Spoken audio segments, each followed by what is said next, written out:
Hello, I'm Isaac Hayes III, founder and CEO of Fanbase. Listen to what I'm about to tell you.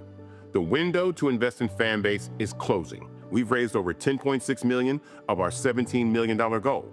That means there's room for less than 6,370 people to invest in Fanbase for the average amount. The minimum to invest in Fanbase right now is $399. That makes you an owner in Fanbase today. Go to startengine.com/fanbase to invest. Why?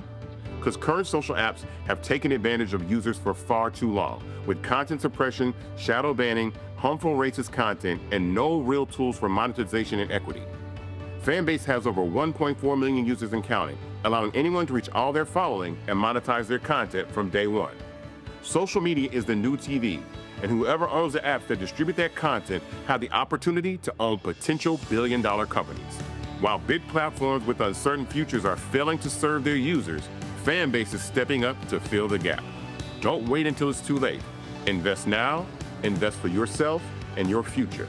Go to startengine.com/fanbase and own the next generation of social media.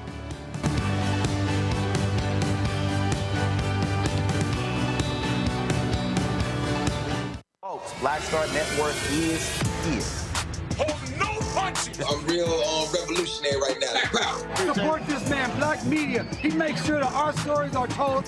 Thank you for being the voice of Black America, Rhonda. Stay black. I love y'all. All momentum we have now, we have to keep this going. The video looks phenomenal. See, this difference between Black Star Network and Black-owned media and something like CNN. You can't be Black-owned media and be scared. It's time to be smart. Bring your eyeballs home. You dig?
Hey, folks, today's Tuesday, August 26, 2025, coming up on Roland Martin Unfiltered, streaming live on the Black Star Network. Oh, my goodness. Donald Trump, he's targeting another black woman, this time Dr. Lisa Cook, the first black woman to serve on the Federal Reserve Board. He says he is firing her. She says, no, Blair, you don't have the authority to do so. We'll break this whole saga down. The latest attack on Black America. Also, the thug-in-chief, again for the second consecutive day, talks about being a dictator. I need y'all to stop playing games. He's not saying this stuff just because. Also, Donald Trump is busted lying about Governor Wes Moore. I told y'all, this man will lie about a lie. He wants to send National Guard to Chicago. Well, Catholic priest Michael Pfleger has some tough words for him. He will join us on today's show to talk about this decision. Plus, in tonight's marketplace, our shop BlackStarNetwork.com marketplace. We'll go straight to the pit with JohnTom's Barbecue, a black-owned business with bold flavor and community involvement. It is time to bring the funk on Roland Martin Unfiltered on the Black Star Network. Let's go. He's got it. Whatever the miss, he's on it. Whatever it is, he's got the scoop, the fact, the find. And when it breaks, he's right on time and it's rolling. Best believe he's knowing. Putting it down from sports to news to politics. With entertainment just for kicks, he's rolling. It's on go, roll, roll, y'all. It's rolling Martin.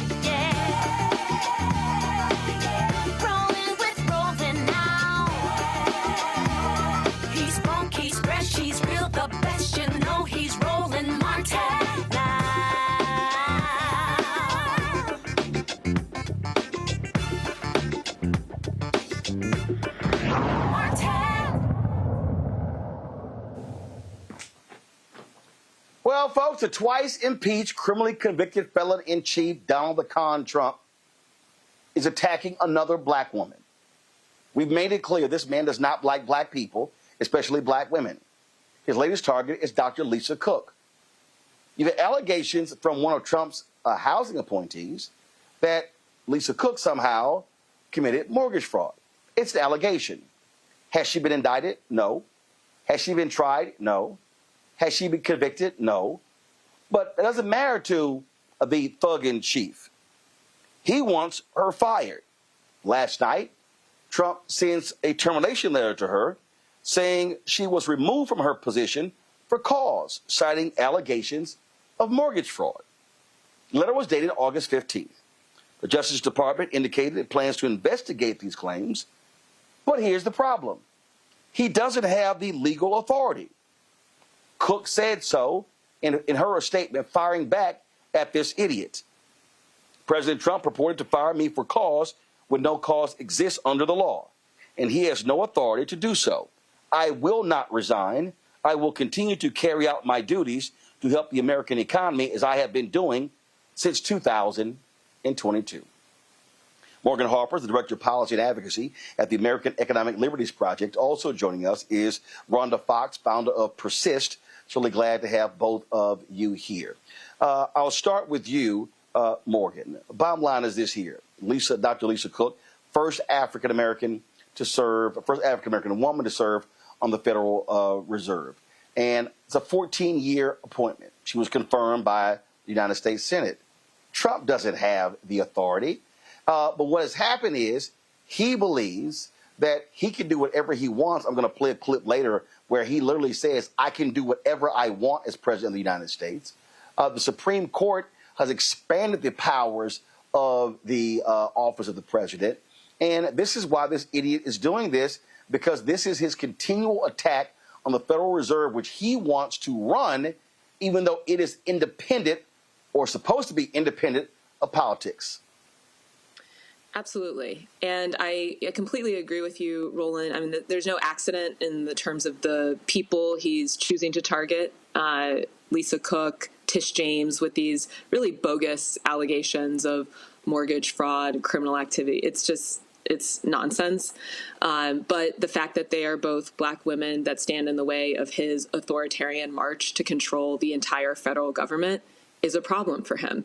And what's the risk here? The Federal Reserve, it is independent pursuant to the law in Congress through the Federal Reserve Act, like you pointed out, and like we also heard from Governor Cook herself.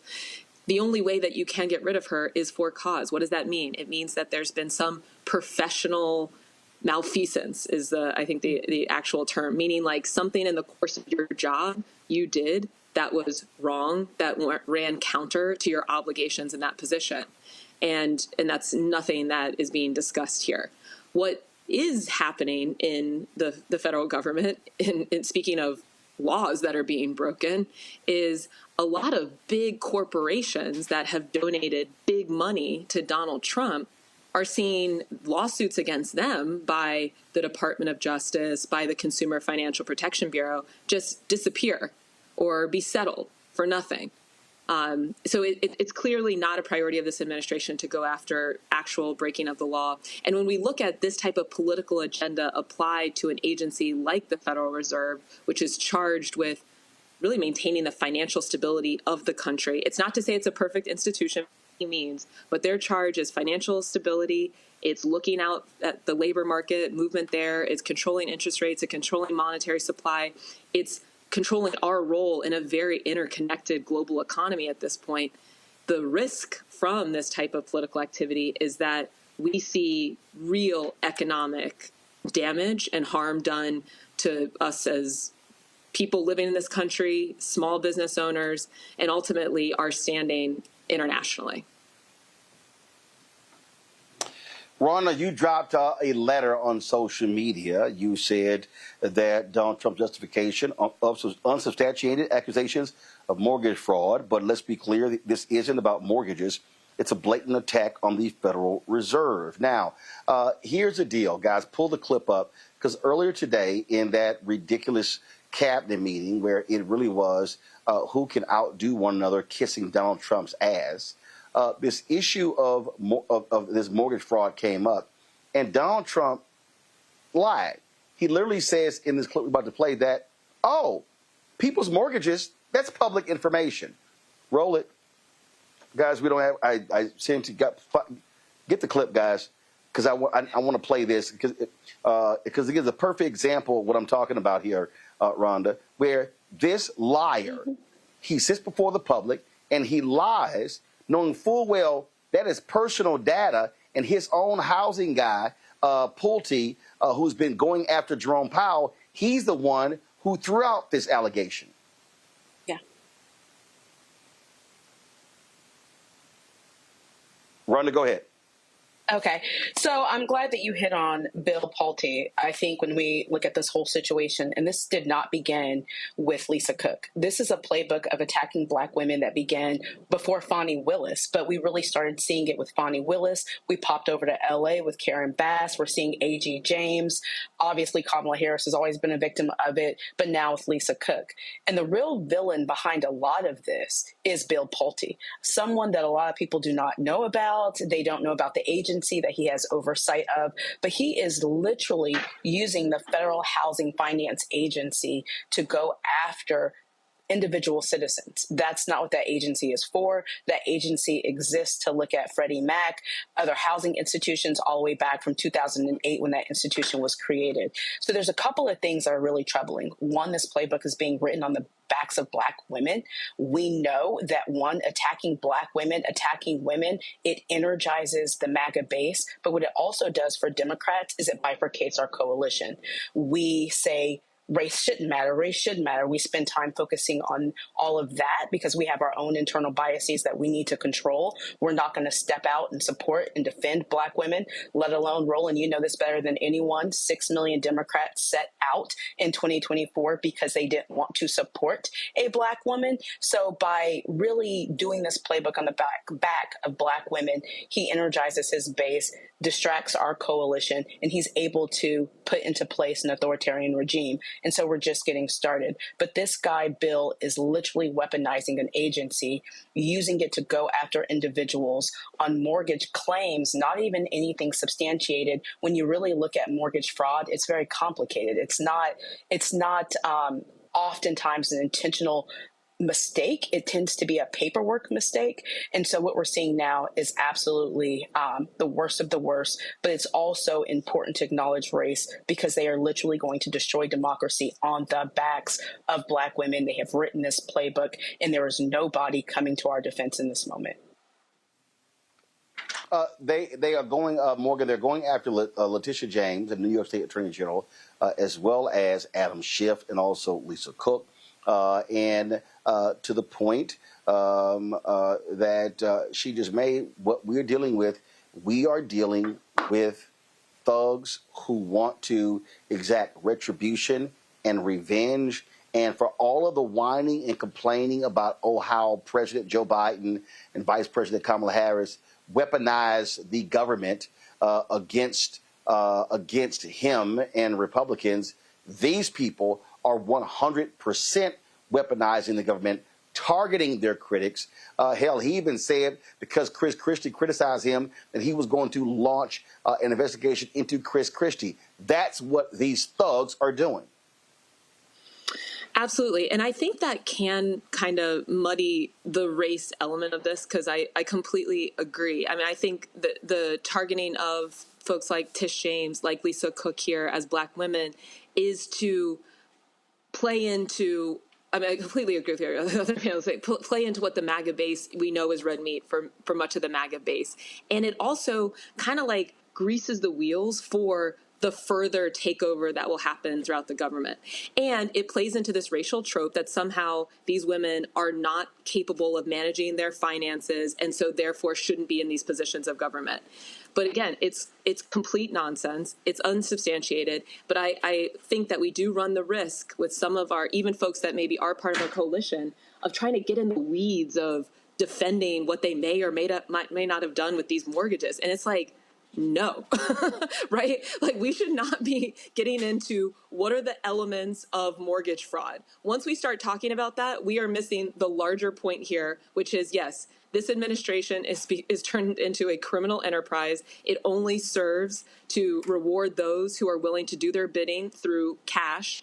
And they are willing to take down the whole institution of government with them and make it in whatever outcomes they're looking for. And so I think that's important, because it's not going to be enough to just point out that there is a racializing of what's happening here. We have to also point out the larger project to make sure that our folks are talking about this in the right way and not getting pulled into the real back and forth that they're looking for, which is distracting from the larger game that they're playing. Right, but Rhonda, it's not either or. It's it's both. I mean, that's what's going on here. They are attacking their critics regardless, but they particularly want to attack African Americans. I've said this repeatedly, that these thugs, these maggots, they want to defund Black America. They want to tear down every single gain that we have seen in the past 60 years. And that means going after any African American who is in a high position who is not chosen to kiss Donald Trump's ass or his ring. And here's the thing, too. They say as Democrats, we shouldn't focus on race. This is not about Lisa Cook's race. It very much is. And, what's happening by attacking the Federal Reserve, anyone out there, I don't care where you sit, what your politics are, you should be shocked. You should be alarmed. The Federal Reserve is the last standing independent institution. What makes the United States, why nations globally look to us as the dominant superpower, is because our central banks, are independent of politics. The Federal Reserve governors, they tend to serve, 14-year terms, specifically so that they not touched so much by politics. So to see a sitting president go after a governor on the Federal Reserve, not only is it going to tank our markets, but it's literally the next step to complete authoritarianism. But when you go after a Black woman who's coming to her aid, again, we got to this position because 6 million of our own Democrats didn't want to vote for that black woman. So now they're not going to step up, take to the streets. MAGA's not going to step up and say, wait a minute, you're destroying my pockets because you're going after this black woman. It plays into their bigoted, misogynistic fears that, oh, they're coming for us. They got their job, from some DEI woke type thing. That's why we're seeing all of those narratives. But this is literally a ploy, a stunt, so that we are divided, we are blinded as he takes over the central bank. And that is literally potentially the end of democracy. And our bigotry is going to allow that to happen.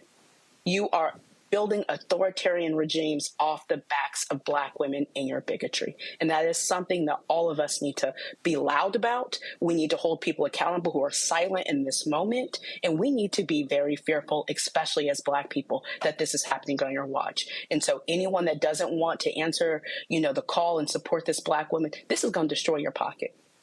The fact that the U.S. government has our private data, our mortgage data, and they are using that, weaponizing it against us, be alarmed. This is a problem. It is. And Morgan, go ahead. I'm sorry. I was just going to say, the other thing to note about this is, how does Lisa Cook become a governor of the Federal Reserve Bank? That doesn't just happen.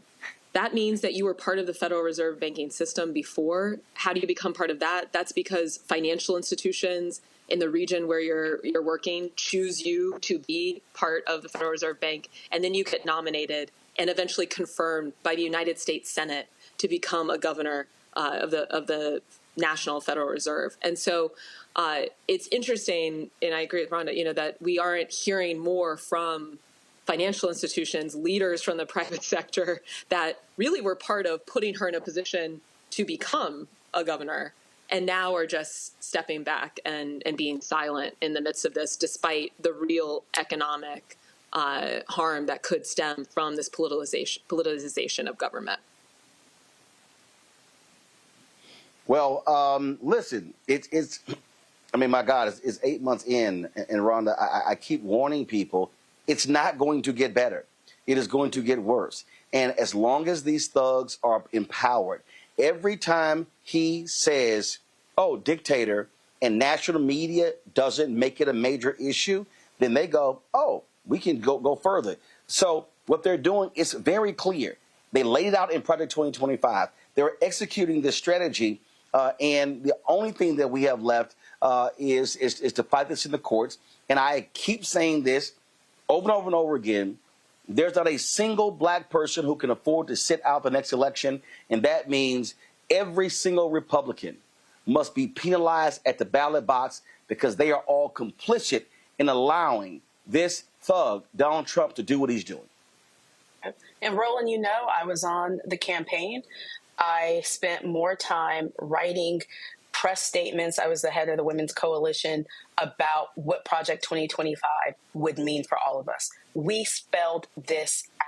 Capitulation and mainstream media did not, do its job to help us project that message. That's why shows like this support this show, support this platform, because this is the truth. But we knew this was coming. We tried to get this message out, and looking at this, where this man has literally built a administration of henchmen and henchwomen that will do his dirty bidding, regardless of the Constitution. We were warned about this. Now the fight is in the courts and at the ballot boxes, and it's time to really buckle down. We cannot sit this out.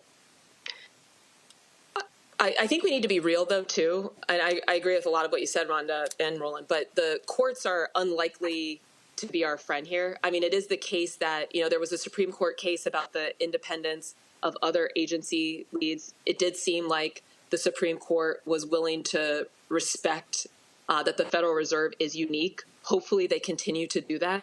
But we don't really have a lot of great evidence to go on there, though I'm very, very happy that she's just immediately suing the administration and challenging this illegal act from them. So I do think we also have to consider, that contrast of what is not happening? What are the like I was saying before, what are the types of crimes that they are very comfortable letting sail through, and how they are impacting Americans' pocketbooks every day in a bunch of different industries. And I agree with you, Roland, it's only going to get worse. I think that has to be part of, I am not in charge of any political party, but if I were thinking about, how you message in this moment, I would be considering calling out, some of those entities that are just skirting by and are raising prices, in addition to all of the democratic threats and the risk of authoritarianism here that continues to grow. Yeah, I mean, listen, we obviously can't, it's not like it's guaranteed to count on the courts, but what we have seen, though, we have seen many other federal judges, including Trump federal judges. The Trump-appointed federal judge just blasted their lawsuit against Maryland federal judges and throwing it out of court. Now, the Supreme Court bear will the backstop. But if this Supreme Court continues to allow this man to do whatever he want to do, they are risking people questioning their legitimacy. And again, so no matter what that happens, I still contend, and it is fundamentally important, that is, people are going to have to rebel at the ballot box. As long as people sit elections out, as long as they don't vote, as long as people complain on social media and don't vote, they are empowering these thugs. They are giving them the right to do what they want to do, and that simply has to stop. Morgan and Rhonda, I certainly appreciate y'all being on today's show. Thank you so very much. Thanks for having us. Bye. Going to a break. I'll be right back. Roland Martin Unfiltered on the Black Star Network. On the next Get Wealthy with me, Deborah Owens, America's Wealth Coach, we talk about the principles of mindset, strategy, and execution. This week, we're adding a fourth, faith. You're going to hear from a mother and daughter duo who are helping thousands of Black women build wealth, all through their faith. You are more than you can ever imagine. Not just obtaining things to show that, but seeing yourself. Making your faith work for you. That's right here on Get Wealthy, only on Black Star Network.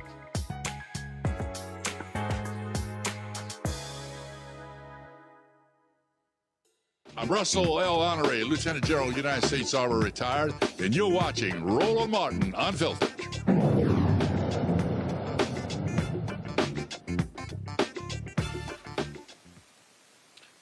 All right, folks, I want to bring in our panel right now. Lots to talk about. Dr. Mustafa Santiago-Ali, former senior advisor for environmental justice at the EPA, joining us out of D.C. Randy Bryant, entrepreneur, author of Never Says, 25 Phrases You Should Never Ever Say to Keep Your Job and Friends, joining us. Well, I don't know if she's in D.C. Because, she's always somewhere. It looked like she had the crib. Last time she was all over the world, Joe Richardson, civil rights attorney.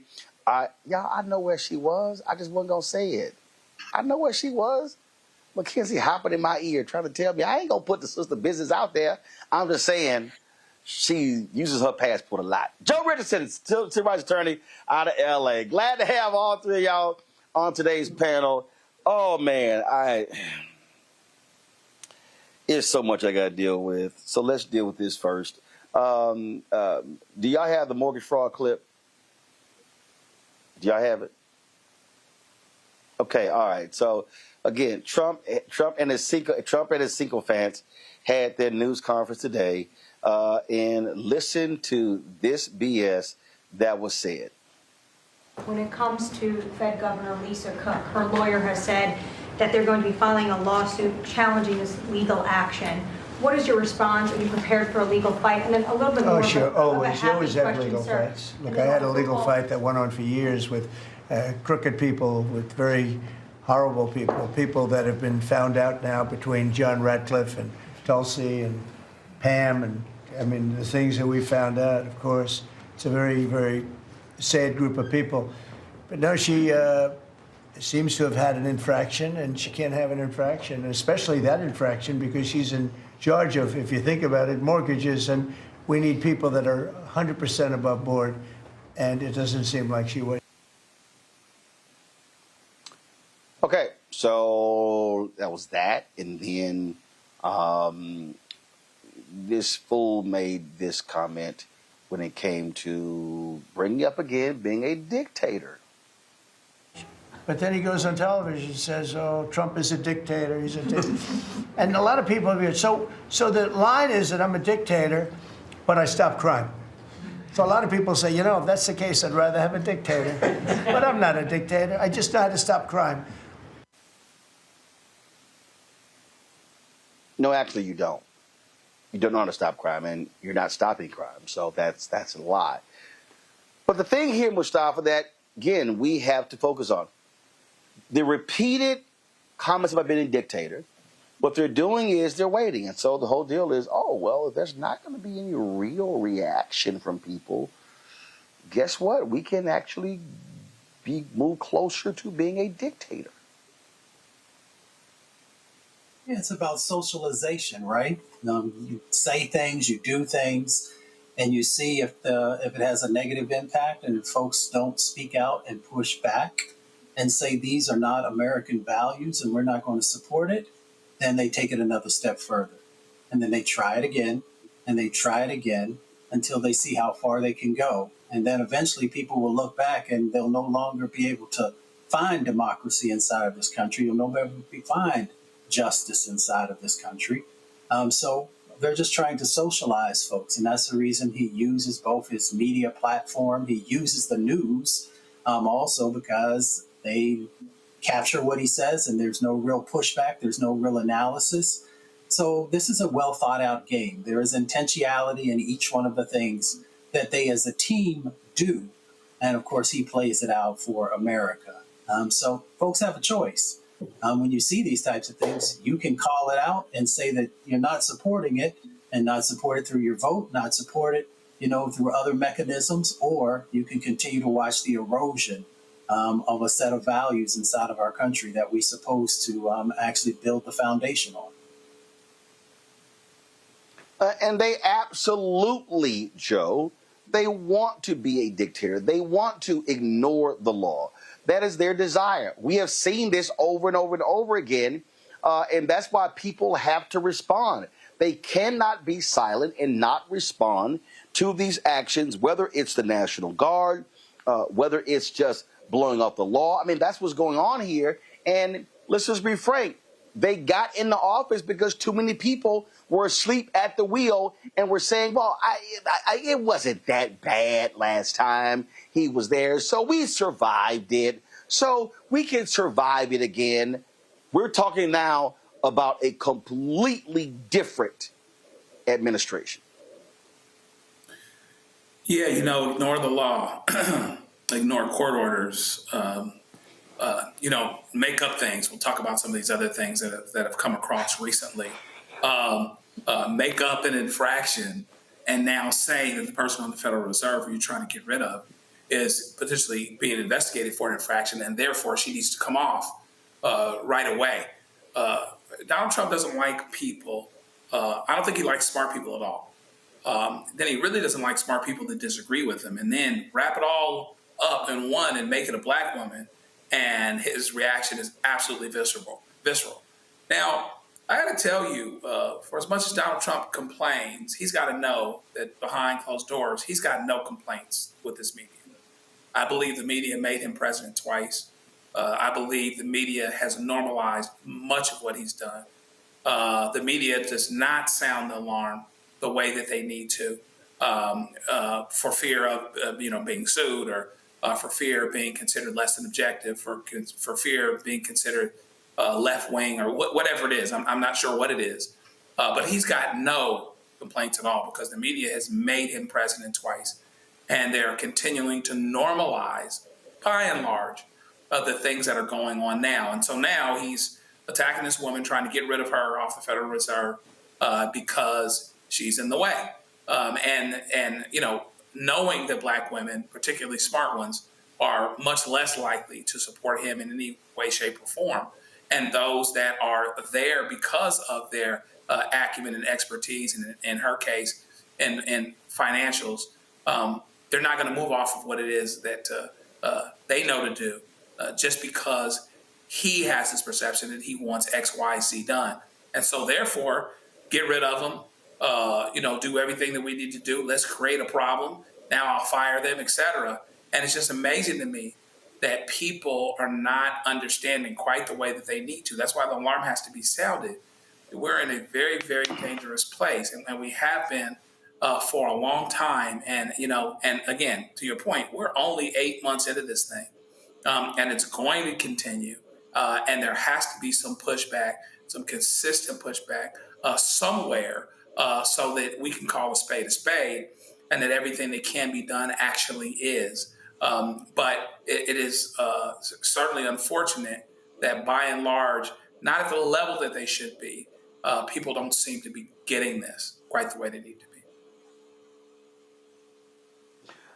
See, Randy, so many people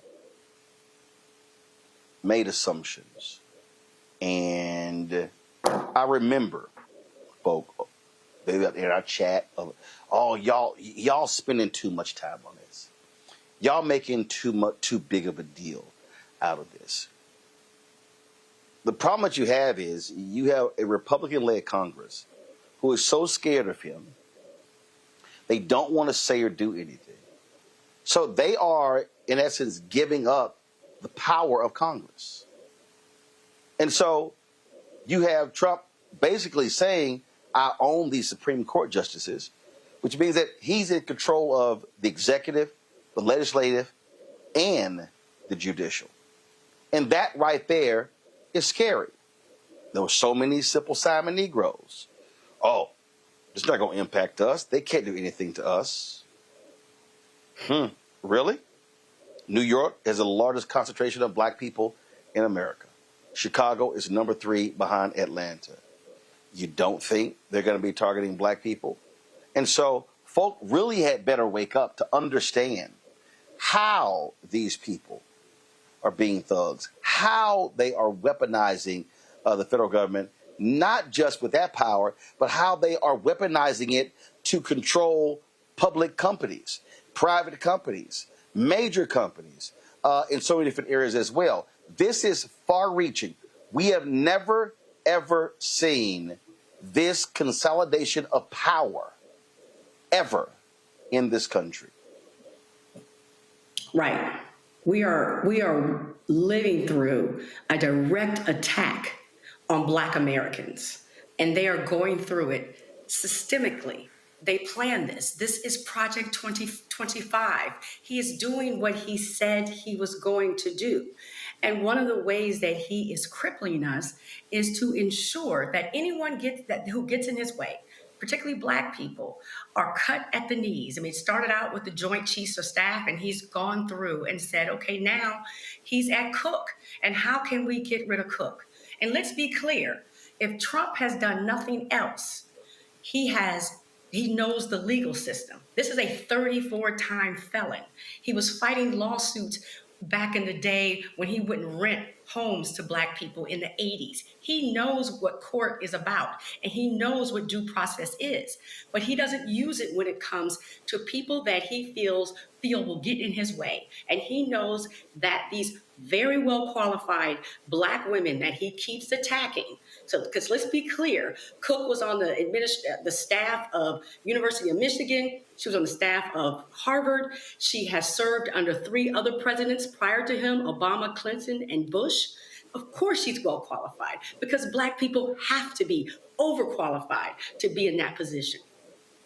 So he knows that he has to get this brilliant woman, this well-qualified woman, out of his way so he can run what's supposed to be an independent bank to ensure that this is why. I mean, there have been clashes with presidents and people on the governor's board before, but it's never been when someone has tried to fire someone. And trying to fire someone because of an allegation. She has not been at all proven of doing any wrongdoing, but an allegation, where it's okay for he who has been proven guilty to be the president of the United States. That is the hypocrisy of all this. That is what is fearful and what should make us fearful. And furthermore, the fact that no one is going to stop him. I mean, he is a bully, and everyone seems to be scared of him. Everyone, that is, but Black women. You know, Mustafa, this idiot sent out a social media post of the day complaining about negative stories against him by ABC and NBC, and then threatened to pull their FCC licenses. First of all, he's so stupid that ABC News, the network, and NBC News, the network, they don't actually have licenses. Only the local stations, the NBC owned and operated, ABC owned and operated stations have licenses. But this is what we do know. The FCC chairman, Brendan Carr, absolutely is a right-winger. Absolutely has been using the power of the FCC to drive a MAGA agenda. And so I wouldn't put that past Brendan Carr to do that. Yeah, I mean, you know, it is all about power, right? So if you say on the face of it that you're going to pull those licenses for ABC, NBC, or whomever it might be, then it makes you look powerful and strong. If you say, you know, that you're trying to take away from local networks, then you're getting down to where people actually live and the stories that folks hear about what's going on in their communities. And, you know, people have a bigger issue with that than these big conglomerates. So I wouldn't be surprised either if these heads of these respective networks, you know, continue to erode our values, continue to fire people of color, do all these negative things to actually stop the right types of information, truthful information, to be moved forward instead of the misinformation and disinformation that they continue to allow to just spin around. So I'm never surprised with many of these folks. I'm disappointed in them, but I understand the game, and I understand that they're not interested in actually doing what's right. All right, folks, hold tight 1 second. We come back. A former Trump supporter who now eviscerates the MAGA talks about how these folks can't stand black people. Hashtag we tried to tell you. Folks, you're watching Roland Martin Unfiltered right here on the Black Star Network. Support the work that we do. Join our Bring the Fun fan club. Your dollars make it possible for us to cover the news every single day with our staff, with our producers, with our technical folks. Allows us to broadcast from around the country. So your support is critical to our success. Of course, we're going to be celebrating our 7th anniversary on September 4th. So lots more to come. If you want to support us via Cash App, use the Stripe QR code. You see it right here. This is the QR code. Please use that. For the link, go to RolandMartinUnfiltered.com. Of course, you can also see checks and money orders. The P.O. Box 57196. First of all, make it out to Roland Martin Unfiltered. Make it out to Roland Martin Unfiltered. And again, send to P.O. Box 57196, Washington, D.C. 2003 7-0196. PayPal R Martin Unfiltered, Venmo RM Unfiltered, Zelle Roland at RolandSMartin.com, Roland at RolandMartinUnfiltered.com. Folks, we'll be right back. Next on A Balanced Life here on Black Star Network, we're talking what it means to be a balanced young adult and turning 21. I know 21 is one of those ages where you think you're grown. You can do whatever you want. The law says that you can. But what are you packing in your 21-year-old toolkit that will allow you to not only survive, but to thrive? You have every right to make whatever decision that you want to make, okay? Because you're grown. Don't go out here and do something and then want to come back and expect somebody else to clean it up for you. That's all this week on A Balanced Life with Dr. Jackie here on Black Star Network.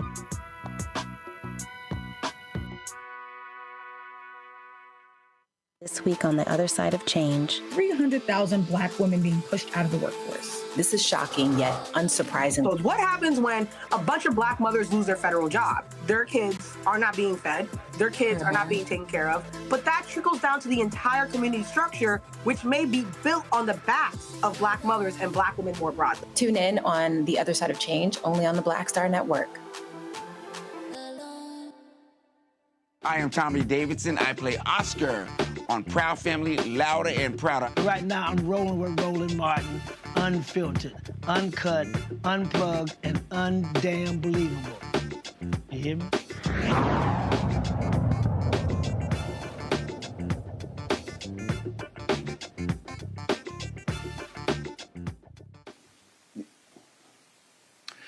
Dean Withers, a young former Trump supporter who now, of course, he eviscerates the right.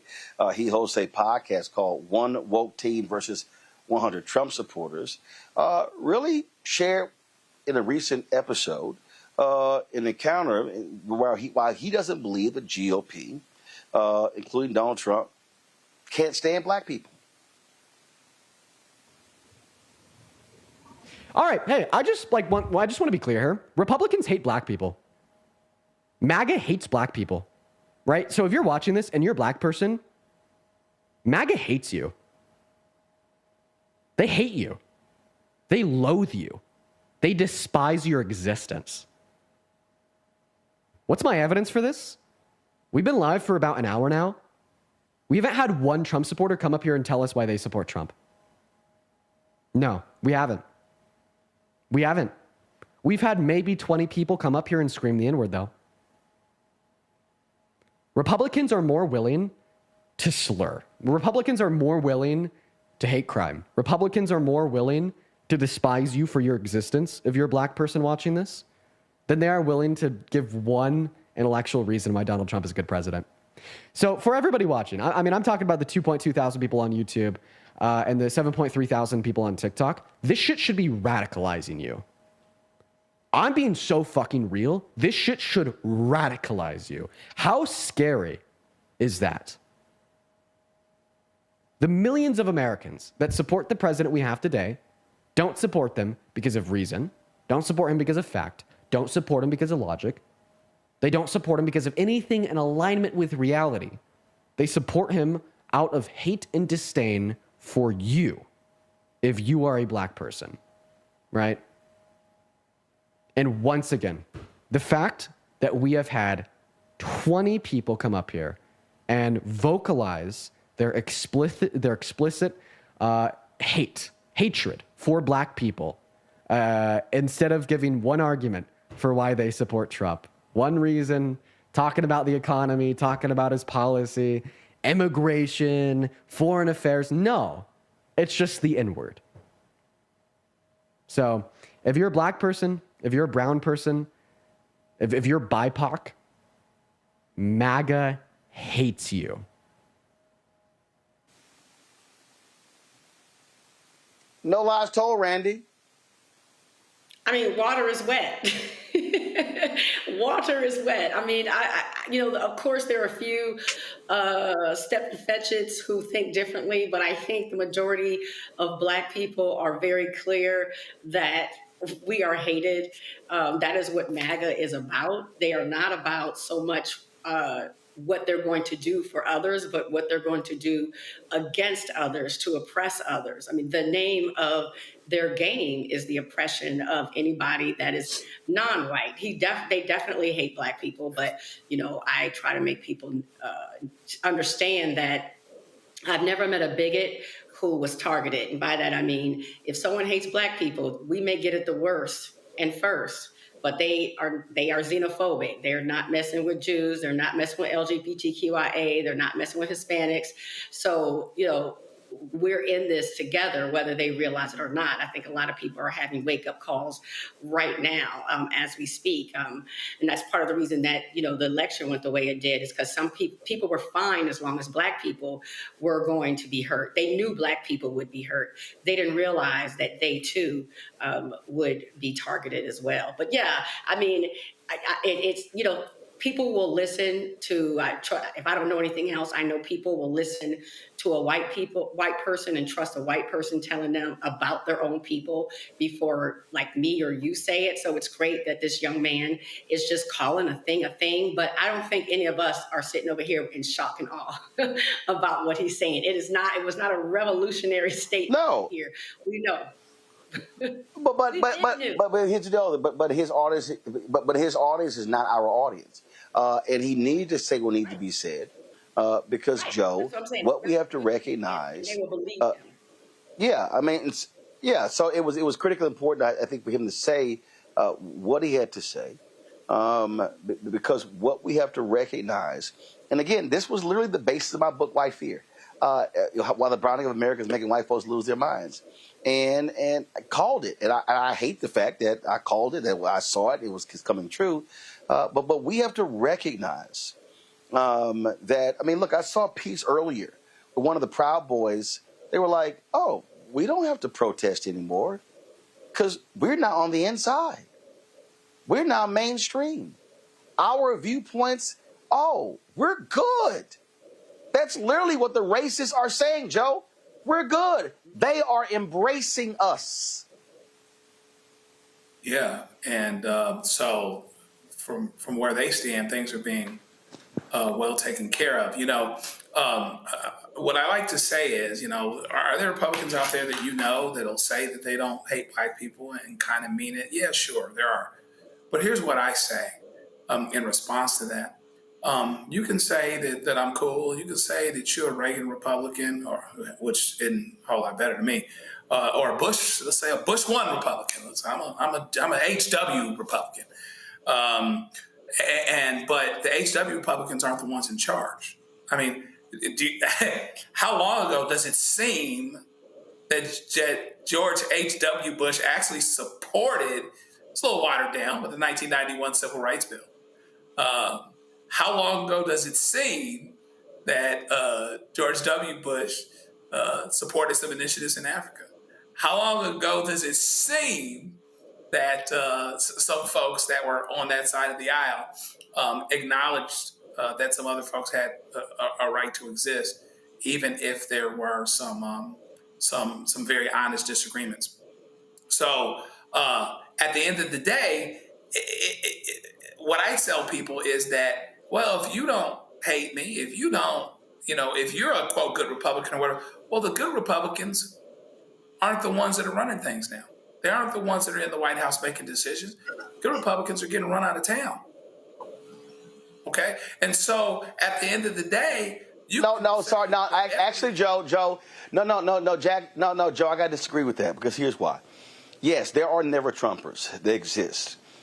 But there are people like James Baker, who was called a statesman, who was President Bush's chief of staff, who was Secretary of State.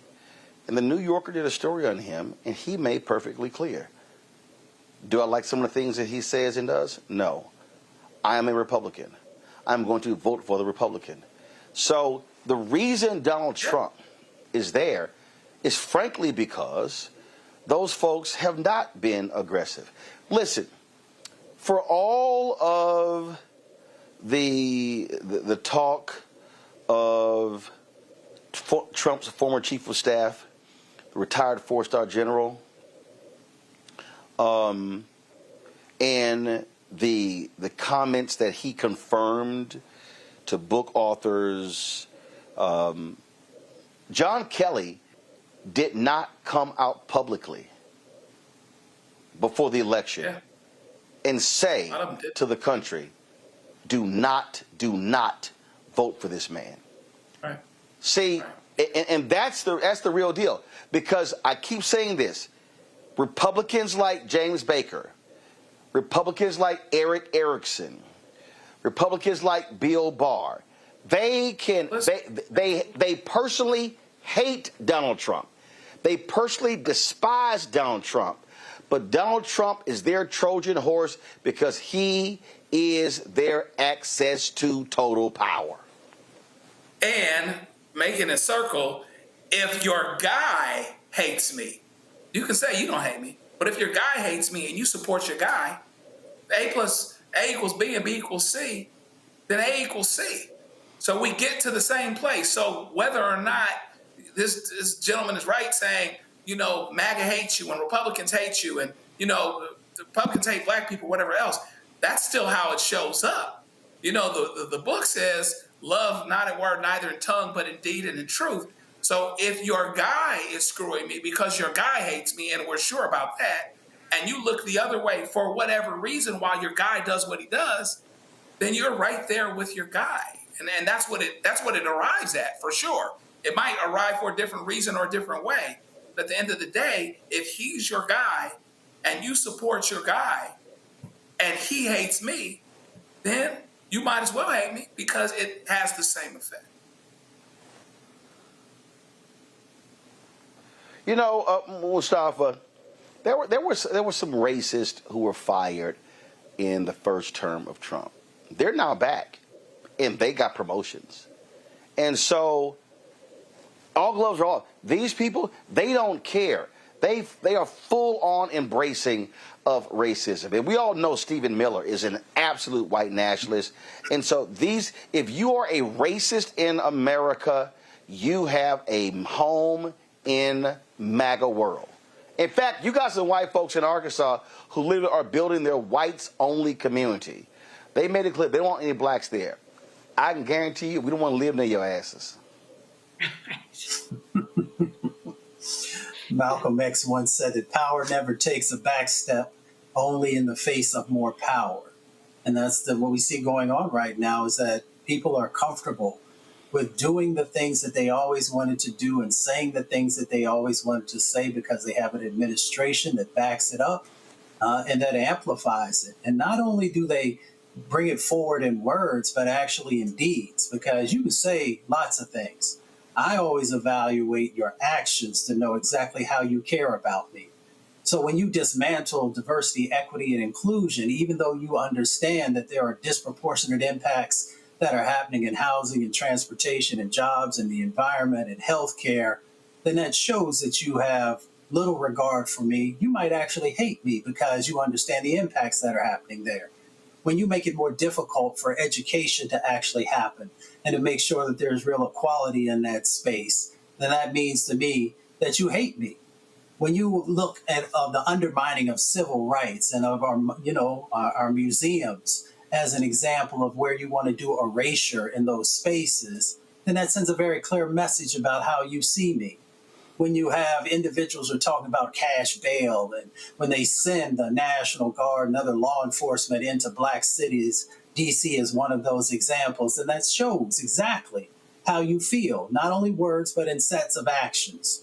When you slash funding for all those federal agencies that have a responsibility around, whether it is the climate crisis and these hurricanes and everything else that happens, or environmental justice, and you say that it no longer matters and those impacts that are happening, then they're very clear about, one, that they have power in this moment and that they're going to utilize it to put you in greater harm.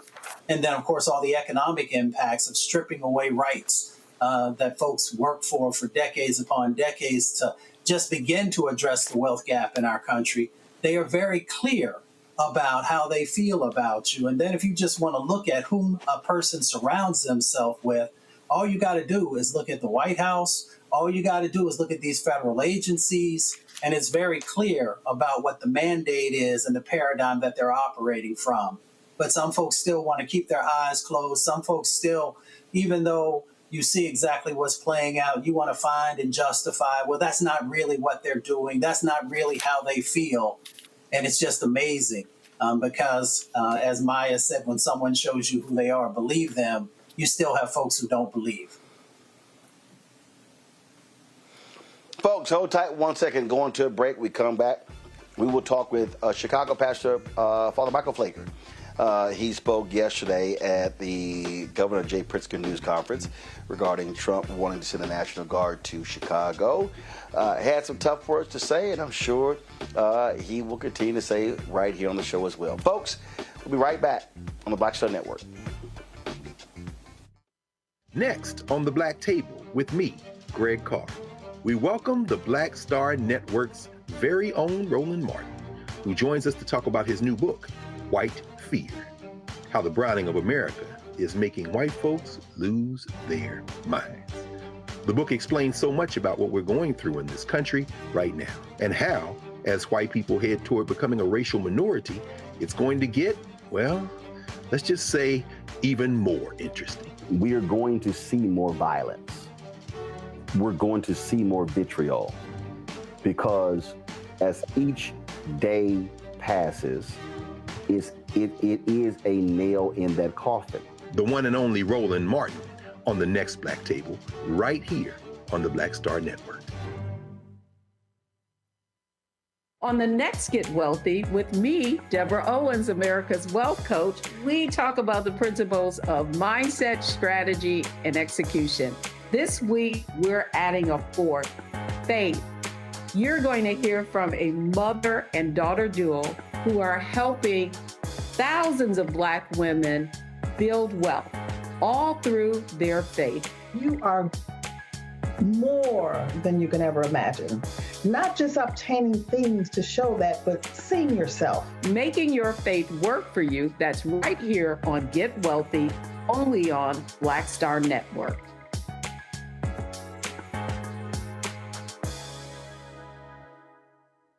Hi, everybody. I'm Kim Coles. Hey, I'm Donnie Simpson. Yo, it's your man Deion Cole from Blackish, and you watch Roland Martin, Unfiltered.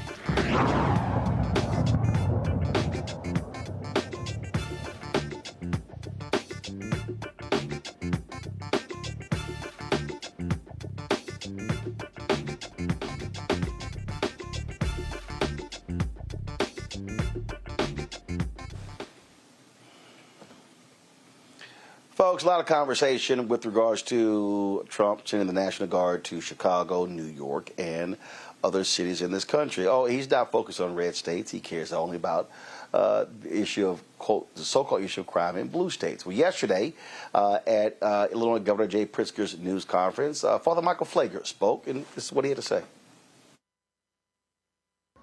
Chicago's not in a state of emergency. We all reject any deployment of National Guard on Chicago streets. We do not need nor want a militarization of Chicago or Illinois, which is only going to induce fear, chaos, and disturb the progress we are presently making to decrease violence. The state of emergency is in America, not Chicago, and is birthed from this president and his administration. Dr. King said he could not raise his voice against the violence of the oppressed without having first spoken clearly to the greater purveyor of violence, his own country. And those are my words to you, Mr. Trump. Before you dare speak about any violence in Chicago, look into your mirror and address the violence coming from the White House. The violence of cutting SNAP, which will cut $2.4 million in food access. Put 360,000 Illinoisans at risk by taking food off their tables. Address the violence of cutting Medicare and Medicaid by $500 million, reducing access to doctors, and threatening the closure of hospitals and nursing home facilities throughout the state of Illinois, literally putting Americans in life and death situations. Some Americans will die because of your Medicaid cuts. Address the violence of cutting $158 million for violence prevention in Illinois.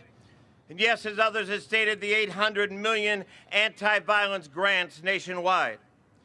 And address the violence of refusing to ban assault weapons and high-capacity magazines, refusing to have universal background checks as well as red flag laws, and making America the gun capital of the world due to its gun ownership and sales.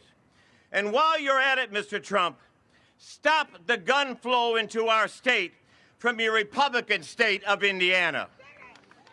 Yes, Mr. Trump, rather than exploit our men and women in uniform for your own political theater, look into the mirror and address the acts of violence that you have ordered from your golden Oval Office, creating violence and chaos throughout this country. Take the wasted money in sending the National Guard and the wasted money used on threatening commercials by your Homeland Security Secretary and use it on real violence and prevention programs that will bring peace. The only one who we have to be concerned about is violence is you, Mr. President. Send the National Guard to 1600 Pennsylvania Avenue. Father Pfleger joins us right now on Roland Martin Unfiltered. Glad to see you again, sir. Good to see you, my brother. How you doing? Doing great. Here's what's very interesting. I remember 11 years ago, the crime under Rahm Emanuel was outrageous. And I actually wrote a column invoking the use of the National Guard. I made a point about, I said, you use everything at your disposal. And I remember the people who were really upset. And I said, listen, I said, if it's state police, I said you use everything. I said because I said whether you're doing traffic stops, whether you're doing any sort of different things to deal with it. And someone asked me, and they said, well, what's different? I said I was specifically speaking to the mayor and the governor. This is a situation where you have someone in the Oval Office who wants to do this when we know the process to use National Guard is typically a governor makes that decision or makes the request to the White House. No, Trump believes that he can do whatever he wants. And in fact, at today's press conference, he literally said he can do whatever he wants. Folks, roll that clip, and then we'll go to Father Pfleger. But then he goes on television and says, oh, Trump is a dictator, he's a dictator. And a lot of people are so the line is that I'm a dictator, but I stop crime. So a lot of people say, if that's the case, I'd rather have a dictator. But I'm not a dictator. I just know how to stop crime. All right, folks, play the other clip. That's the one about being a dictator. The other clip, though, speaks to when he says he can do whatever he wants.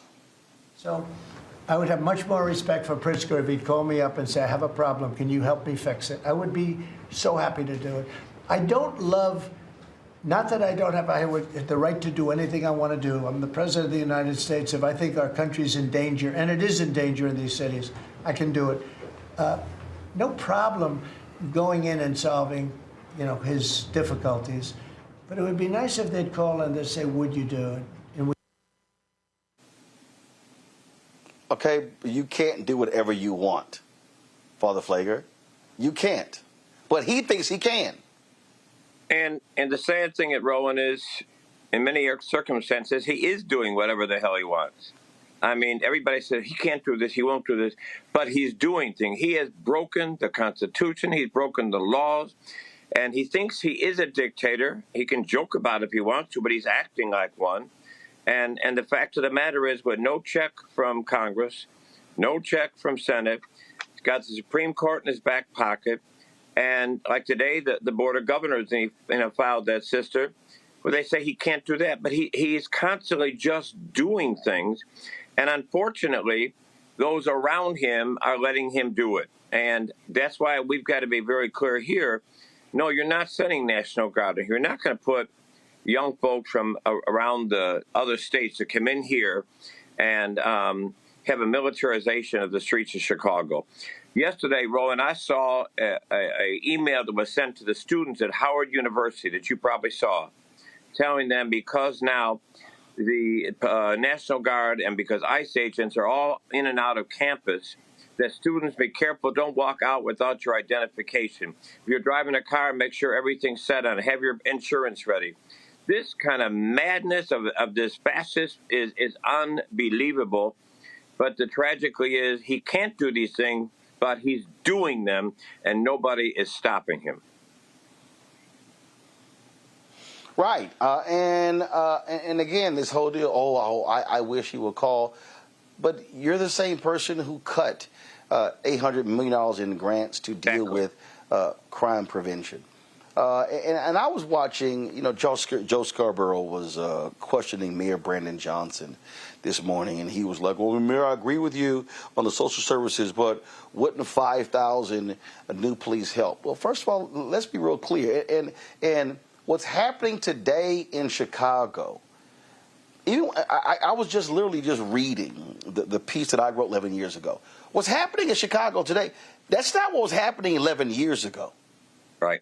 And see, that's the thing. These Republicans, they throw out. I remember when I kicked Philip from Indiana's butt, and I was like, dude, you never even been to Chicago. They use Chicago as the punching bag whenever they need to try to make their point about, oh my God, how bad crime is.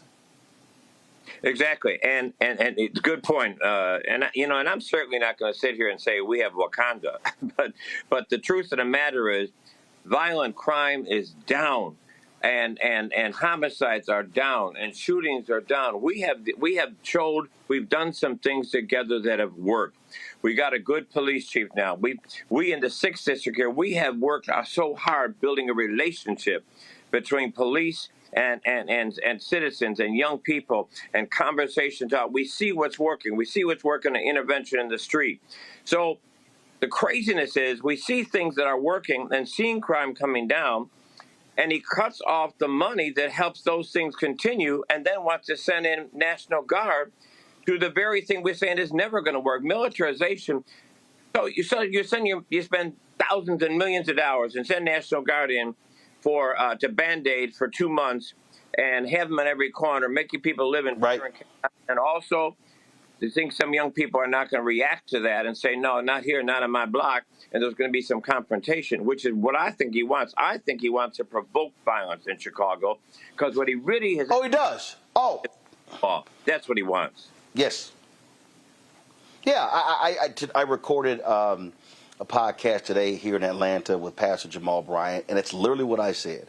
I said, Donald Trump, he desperately wants people to react. And what I said to Pastor Bryant is that what has to happen, there has to be a non-violent reaction to it.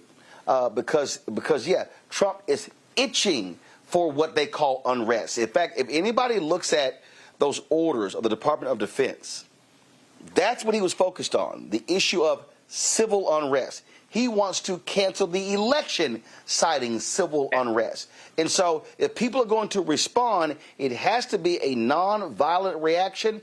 And I said this to Pastor Bryant, and here's the deal. The group that has been doing some amazing work, whether it's these ICE detentions and also what he's doing, have been Catholic priests. Pope Leo has inspired Catholic priests to be more aggressive and bringing their moral authority to challenge this thuggish administration. You're right, Ron. And two things we're saying is, one is we are going to have a column coming out in the Tribune this coming Sunday, where it's saying this is the time for faith leaders in general, Muslims, Christians, and Jews to unite. We can have our differences in our faith, but the foundations of all of this is justice, it's respect of people, it's the love of our sisters and brothers, and the treatment of each other with justice. That we're saying it's time to come together and make a strong front. And like next week, we're having 2 different days of trainings of a group of ministers we put together for nonviolent resistance. This is a time to go back and bring out all that Dr. King taught us about civil disobedience, about nonviolence resistance, and about standing up. Because if we can't play into his hand, exactly what you said, this is what he wants. He wants some National Guard to get shot or some fight to break out with the National Guard and folks in the community so they can send in National Guard. And then the little control we have left from the people, he will now be able to control our neighborhoods. Mayor Johnson put out this fact sheet. This fact sheet went out August 25th. It says Mayor Johnson's primary focus over his first 2 years in office has been driving down violent crime in Chicago.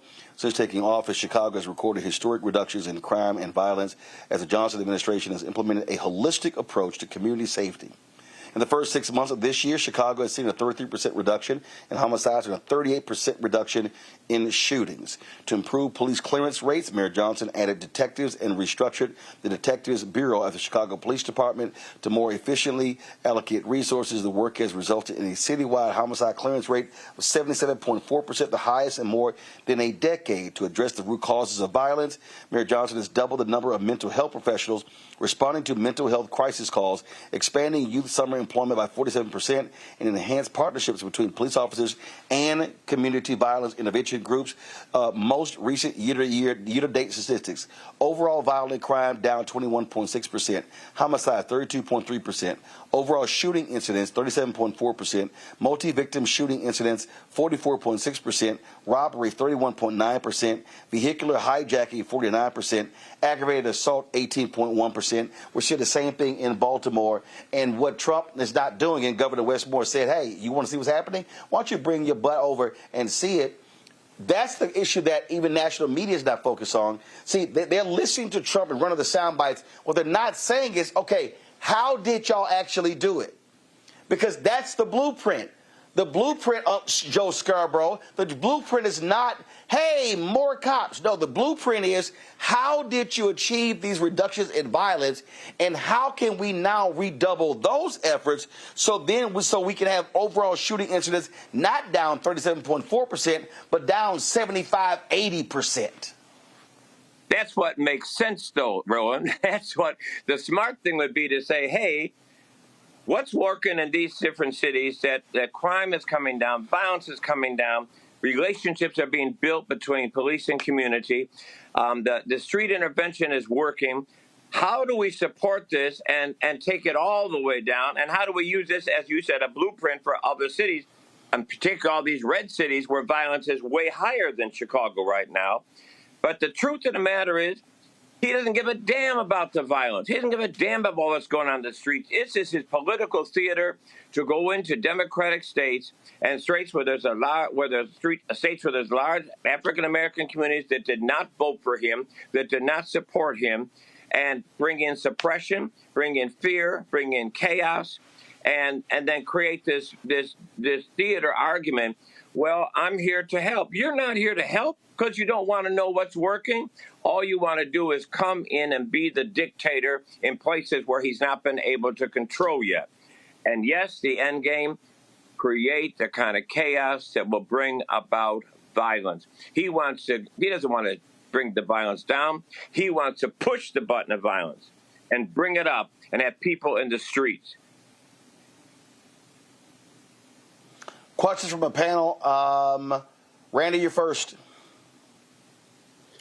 So when you talk about resistance, when talking about we have to get all our leaders together, I mean, what does that look like for you? Because we to you, like, what do we need to, like, real action items that we could take right now?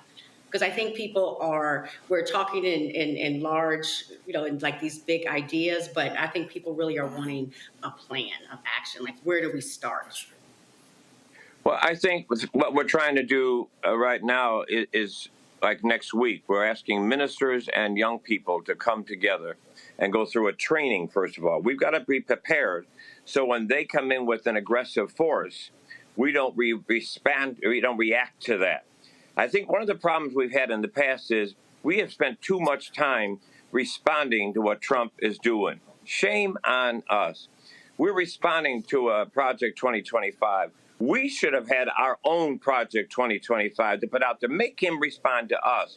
So in this circumstance now, before they come in, what we want to do is train people, train ministers, join together, come up. We have 2 conference calls tomorrow. Come up with what ideas, what is going to be our response? What is the best kind of response that we can do collectively and together?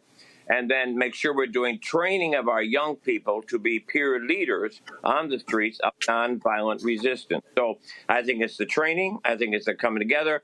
And now planning what kind of resistance, what kind of civil disobedience, what kind of drawing the line and saying no will we decide is going to be best to show our point. That's fantastic. Joe. So empowering people to resist. Thank you. Thank you. Reverend Pfleger, appreciate seeing you. Hate that I didn't get to meet you all those years ago when I was in Northwestern Law. Maybe we'll check the box sometime.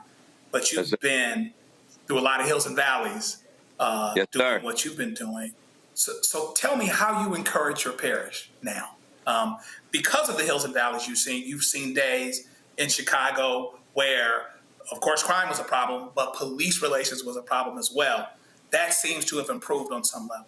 How do you encourage them, showing them, reminding them what's good, reminding them to be uplifted and inspired with what seems to be trying to bear down on them, despite the fact that it seems like with what's going on internally, there's a lot of good news. So how do you encourage your parish in a way, hopefully we're looking over your shoulder right now, so we can draw from that as well? Well, I think a number of things. I think, first of all, we have to be we have to make sure we make clear, no, this is not the time to get overwhelmed. This is not a time to, be depressed, to be down about what's happening. People say, I just can't take it anymore. I don't want to watch the news. I don't want to listen to it. No, this is not the time to retreat. This is the time to say, What is this faith that we've been growing in? What is this faith that we've been proclaiming and singing about and preaching about and teaching about? This is the time in darkness when we recognize, as I told you on Sunday, it's when you turn on the light. Well, who's the light? We are. We're the light of the world, not to be hidden. So this is the time for us to shine. This is the time for us to come together and know who we are. We are the more than overcomers. We are the he in us who's greater than the he in the world. This is the time to put legs on our feet and make sure that we are living it every day in our workplaces, on the street corners, in our schools. This is the time for our faith to shine bright. This is the time to recognize what we say we believe. Now it's the rubber hits the road. Do we believe that God's power is greater than man's power? Do we believe that our faith is greater? Do we believe we're more than our overcomers? If so, let's act like it. Let's walk like it. Let's talk like it. And don't miss the opportunity.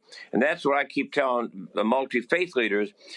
This is a time to come together from Christian, Muslim, Jew, Baha'i, Sikh, whatever you may be, and say, out of all our holy books, the Quran, the Torah, the Bible, we have a foundation of beliefs that we all join one in. Let's come together where we join one in. Let's stand up together, and let's set a model for the country. This is an opportunity for us. Don't not just look at what this idiot is doing.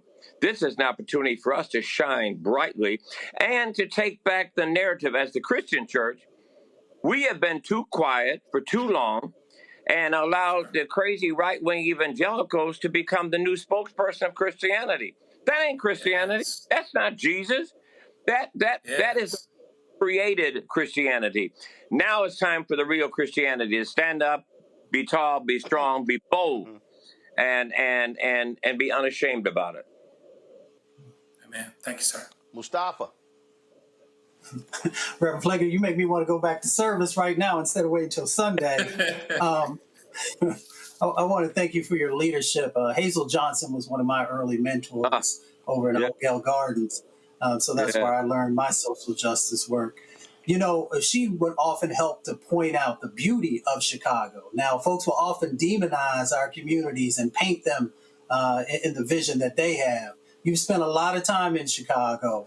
Can you share, let people see through your eyes the beauty that actually exists in Chicago and why we need to stand up and fight for it?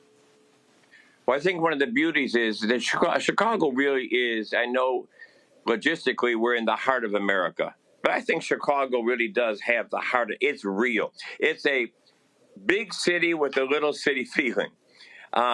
We have this beauty of different neighborhoods, of rich cultures, from the Chinatown to the Puerto Rican community, to the Mexican community, to the out west here is the Muslim community and the Little Palestine, and we have all these great, wonderful communities that oftentimes allowed to be separated from one another. But I think that the trial and trouble and persecution is the time to take advantage of what we do have, what we do know, and to rise up. I think we can be a real model to the country because the realness of what Chicago is. Chicago is just what you see is what you get. And there's a beauty of not only the cultures here, the beauty of they talk about the lakefront and they talk about the restaurants. But to me, the real beauty of Chicago is the communities, the neighborhoods. It's Miss Jones on her porch. It's Uncle John sitting at the corner or at the barbershop on Saturday mornings listening to Push with 15 guys in the barbershop. It's still there. It still exists. It's the time to shine and show who we really are, come together, be strong. And I think the best days of Chicago can be ahead of us if we use this crazy fascist movement to make it the opportunity for us to really come together and make the best of Chicago. I'll say this here, and I think this needs to happen in D.C. You talk about the faith community. You want to sit here and challenge these folks. Imagine if 1,000 Christians are lined up shoulder to shoulder where these National Guard members are, standing there holding their Bibles and chanting affirmations or singing freedom songs like Snick did as well, and looking them in their eye.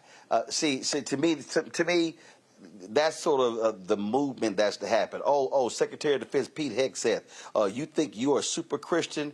Yeah, let's see 1,000 black Christians look you in your eye, calling you out. See, and so when I think about Dr. King, who was being taught the nonviolence issue by Bayard Rustin, and of course, my man Reverend Nelson, and when you think about all of these people, when you think about the folks who are putting the work in, that to me is important. When you think about, Jim Lawson. When you think about Jim Lawson, who went to prison, he could have got a deferment because he was in seminary.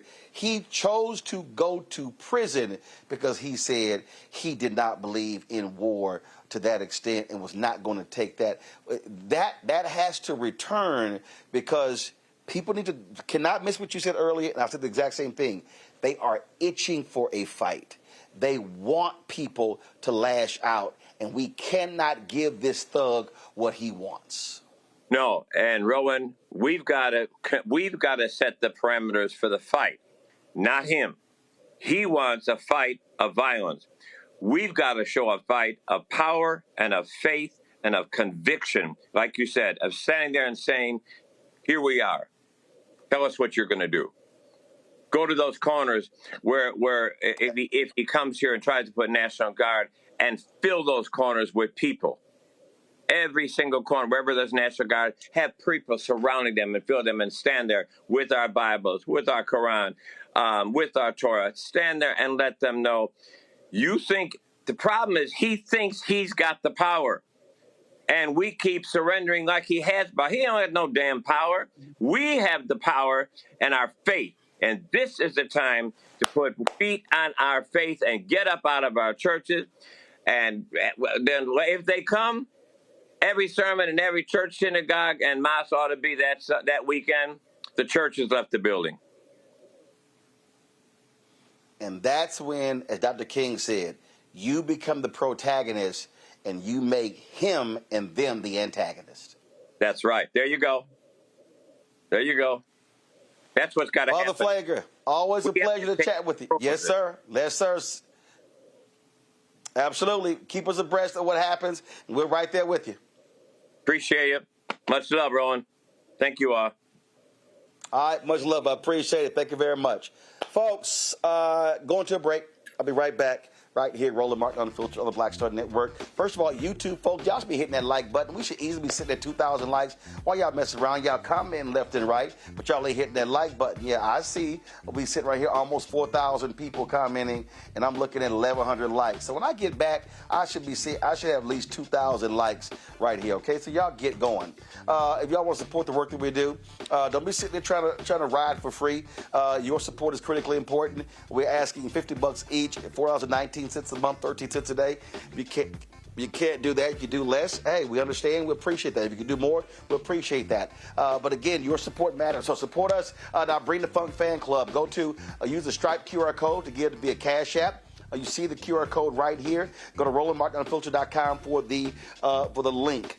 Check some money order. Make them payable to Roland Martin Unfiltered. P.O. Box 57196, Washington, D.C. 20037-0196. PayPal is rmartinunfiltered. Venmo RM Unfiltered. Zelle Roland@RolandSMartin.com. Roland@RolandMartinUnfiltered.com. Of course, download the Black Star Network app. Apple phone, Android phone, Apple TV, Android TV, Roku, Amazon Fire TV, Xbox One, Samsung Smart TV. Be sure to get our Roland Martin Unfiltered swag. Go to shopblackstarnetwork.com. Shopblackstarnetwork.com for our t-shirts, wall art, mugs, all kinds of stuff. You name it, we got it right there. A QR code is there as well.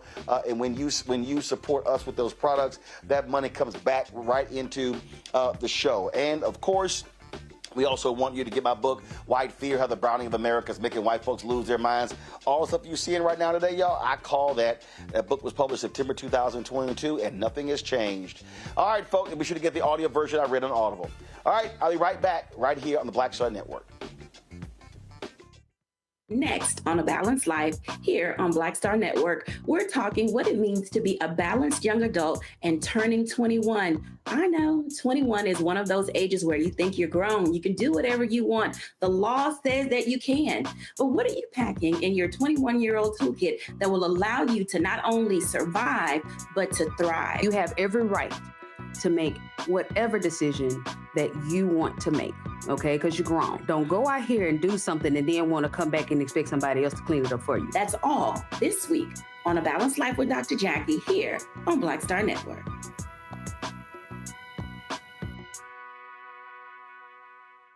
This week on the other side of change. 300,000 Black women being pushed out of the workforce. This is shocking yet unsurprising. So what happens when a bunch of Black mothers lose their federal job? Their kids are not being fed. Their kids are not being taken care of. But that trickles down to the entire community structure, which may be built on the backs of Black mothers and Black women more broadly. Tune in on the other side of change, only on the Black Star Network. Hello, I'm Isaac Hayes III, founder and CEO of Fanbase. Listen to what I'm about to tell you. The window to invest in Fanbase is closing. We've raised over $10.6 million of our $17 million goal. That means there's room for less than 6,370 people to invest in Fanbase for the average amount. The minimum to invest in Fanbase right now is $399. That makes you an owner in Fanbase today. Go to startengine.com/fanbase to invest. Why? Because current social apps have taken advantage of users for far too long, with content suppression, shadow banning, harmful racist content, and no real tools for monetization and equity. Fanbase has over 1.4 million users and counting, allowing anyone to reach all their following and monetize their content from day one. Social media is the new TV, and whoever owns the apps that distribute that content have the opportunity to own potential billion-dollar companies. While big platforms with uncertain futures are failing to serve their users, Fanbase is stepping up to fill the gap. Don't wait until it's too late. Invest now, invest for yourself and your future. Go to startengine.com/fanbase and own the next generation of social media.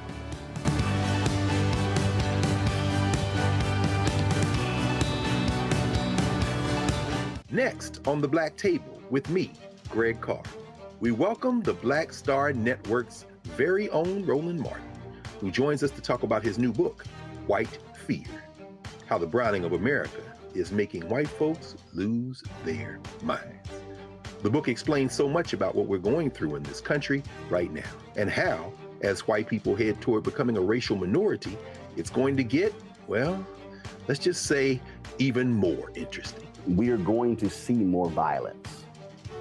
We're going to see more vitriol, because as each day passes, it is a nail in that coffin. The one and only Roland Martin on the next Black Table, right here on the Black Star Network. Me, Sherry Shepard, and you know what you're watching, Roland Martin Unfiltered.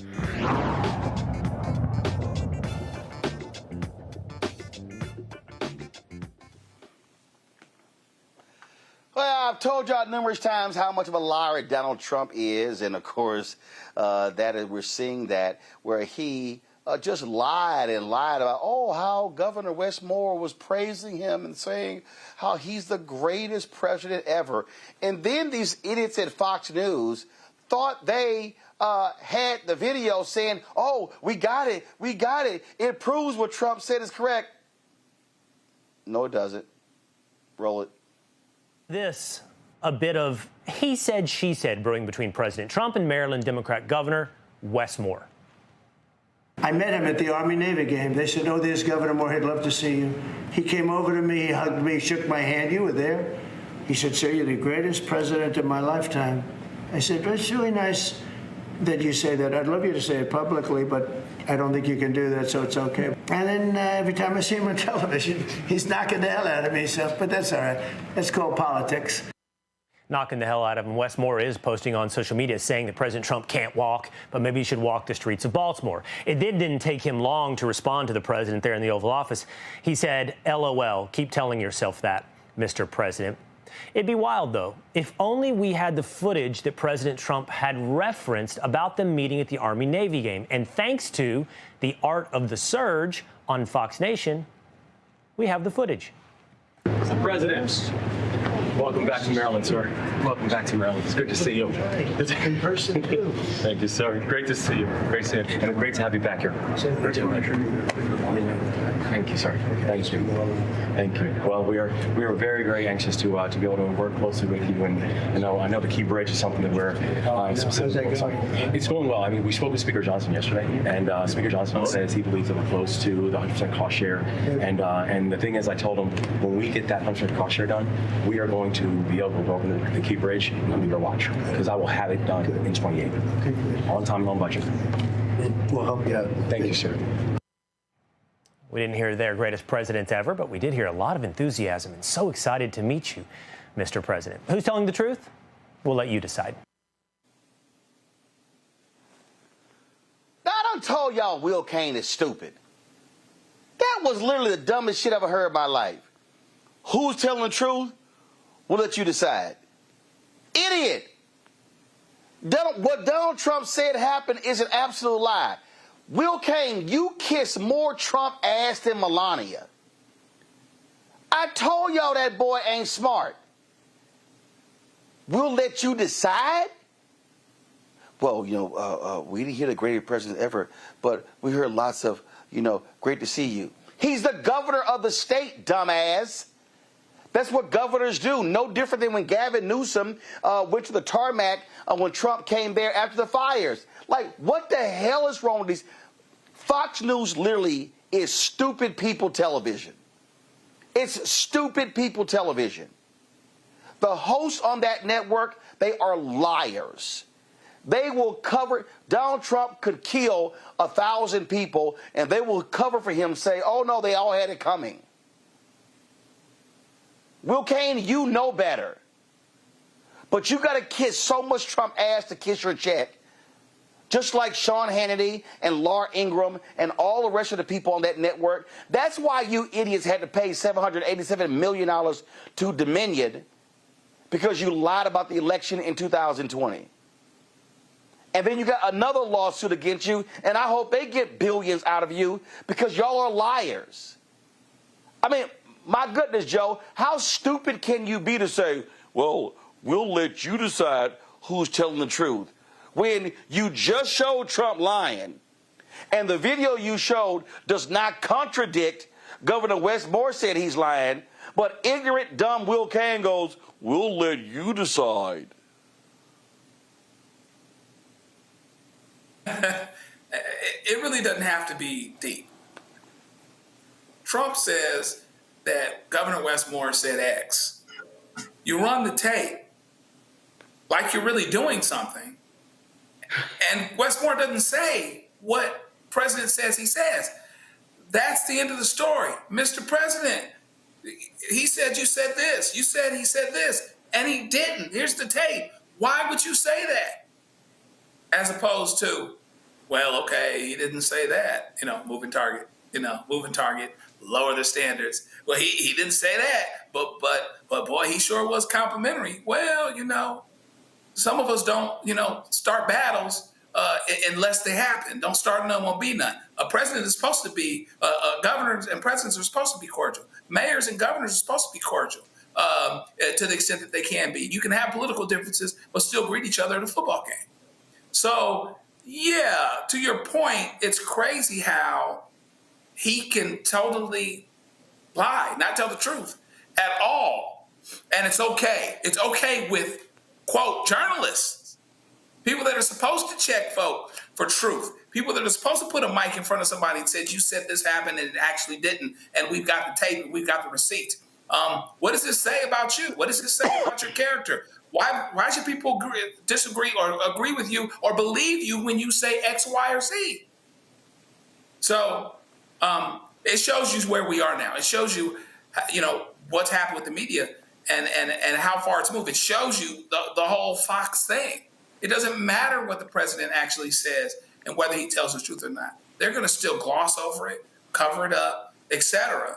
And so if they do that, when you can show something to be demonstrably false by your own tape and you still run the tape and interpret it a different way, what do you do with that? Randy, here's what Randy, here's what Will Cain should have said. We're sycophants. We kiss his ass, so you decide.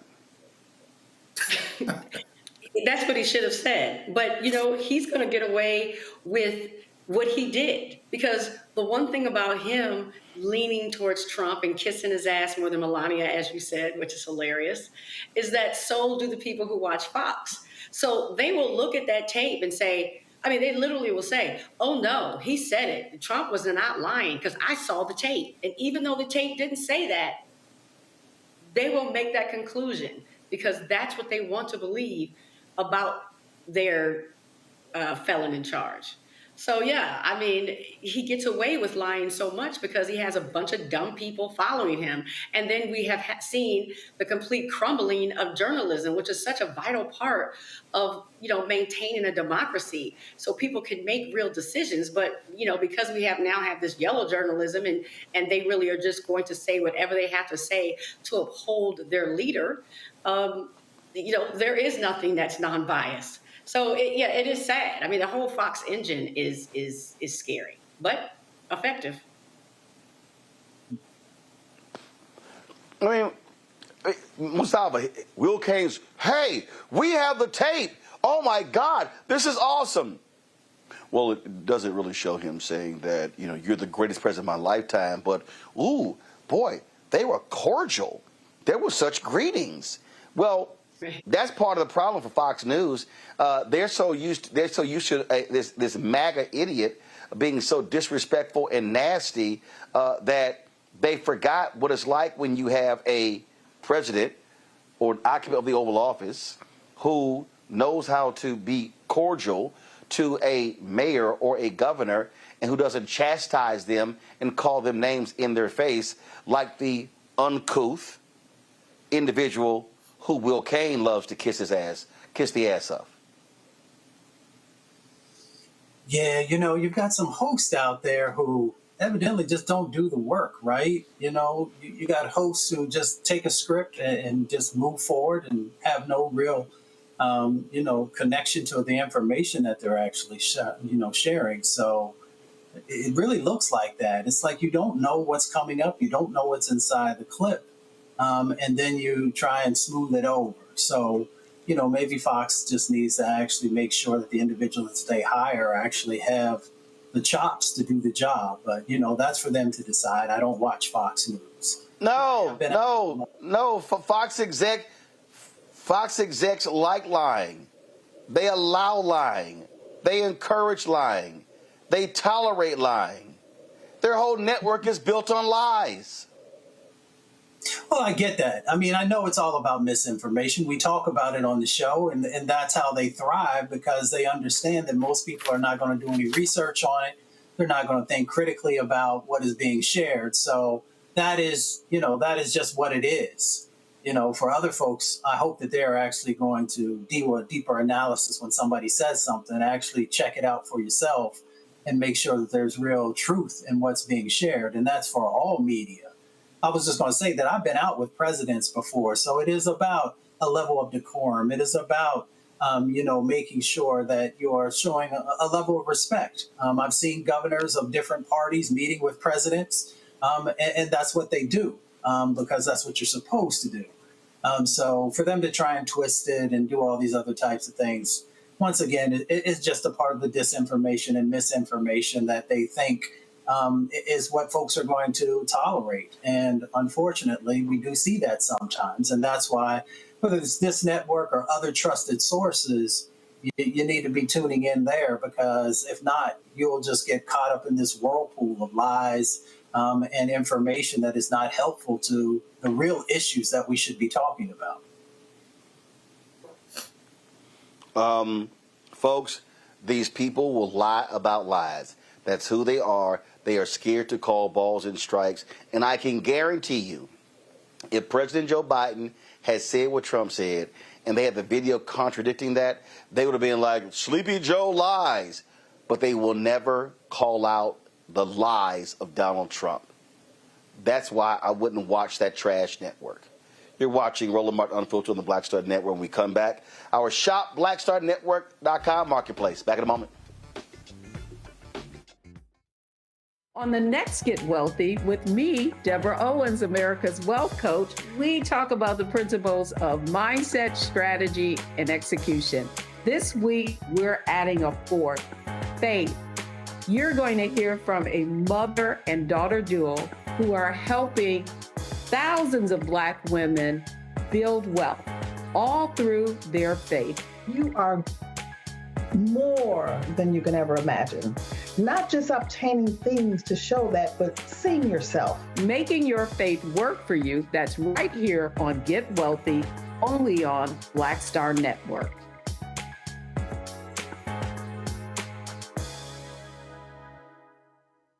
This week on the other side of change, 300,000 Black women being pushed out of the workforce. This is shocking yet unsurprising. So what happens when a bunch of Black mothers lose their federal job? Their kids are not being fed, their kids are not being taken care of, but that trickles down to the entire community structure, which may be built on the backs of Black mothers and Black women more broadly. Tune in on The Other Side of Change, only on the Black Star Network. Next on A Balanced Life, here on Black Star Network, we're talking what it means to be a balanced young adult and turning 21. I know 21 is one of those ages where you think you're grown. You can do whatever you want. The law says that you can. But what are you packing in your 21-year-old toolkit that will allow you to not only survive, but to thrive? You have every right to make whatever decision that you want to make, okay? Because you're grown. Don't go out here and do something and then want to come back and expect somebody else to clean it up for you. That's all this week on A Balanced Life with Dr. Jackie here on Black Star Network.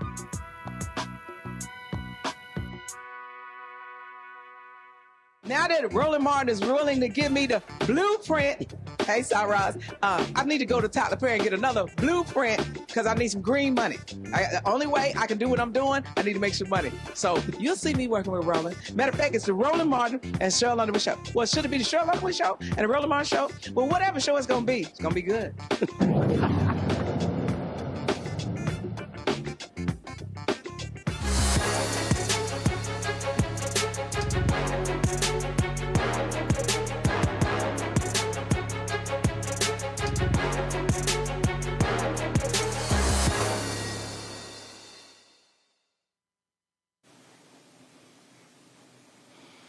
All right, folks, of course, if you go to shopblackstarnetwork.com, you'll see all of the products of various businesses that we support. Let's get a shot of that with the products on my desk, my news desk in our studios in Washington, D.C. In terms of so many different products that we have on there, shirts, popcorn, we have treats, toilet paper, leafy as well. So if you go, all the products on shopblackstarnetwork.com, shopblackstarnetwork.com. Today, though, we're talking about JohnTom's barbecue. It began as a cherished family recipe, slow smoked and passed down through generations. Now, LaFay Begis is taking that legacy from backyard pits to store shelves nationwide. It's a story of family flavor and Black entrepreneurship. LaFay is the president and CEO of JohnTom's Barbecue. Hey, man, how you doing? Doing well. How are you? Doing great. So the origin of JohnTom's, okay, where does the name come from? John Tom is my grandpa.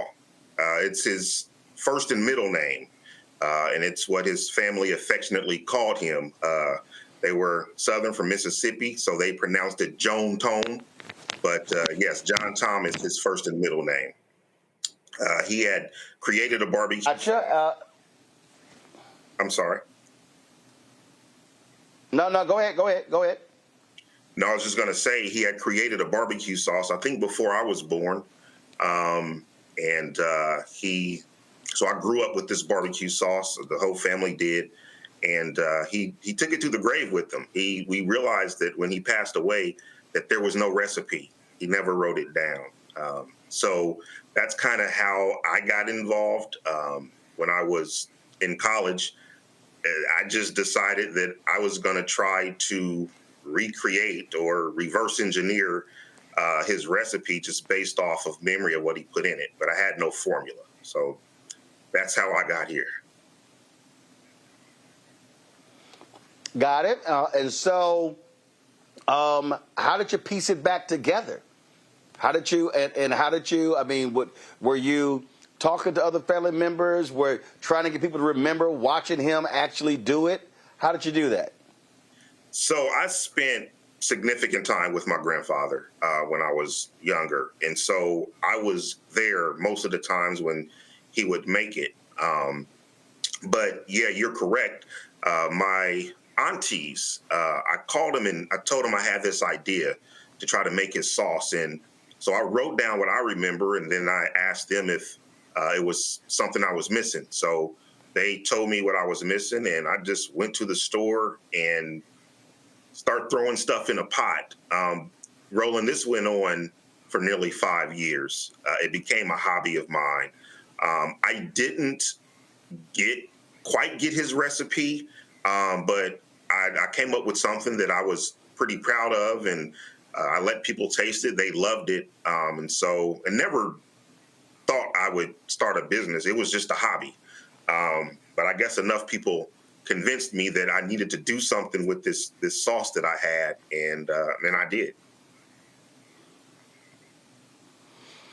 All right, and so then all of a sudden, so you did the sauce, and then what was next? What caused you to say, all right, you know what? I want to now take this thing national. I want to make it a product for other people to taste. So I was living in Milwaukee, and I was a television news reporter at one of the news stations there. And our general manager walked into the newsroom one day and gave it to us direct, told us that they were stopping news operations and that all the on-air talent, we would be losing our jobs. And so that's when I decided, really thought about which direction I wanted to go. I kind of thought in the back of my head that starting a barbecue sauce business is something that I could do when I retire, right? When I would have time. But when I was told that we were losing our jobs, I really started to think, why not now? So I thought about it for a few weeks and landed on the decision that I wanted to do that. I wanted to move back to my hometown and start this business. I just had one person to get that by, and that was my wife. She didn't know I was thinking about this.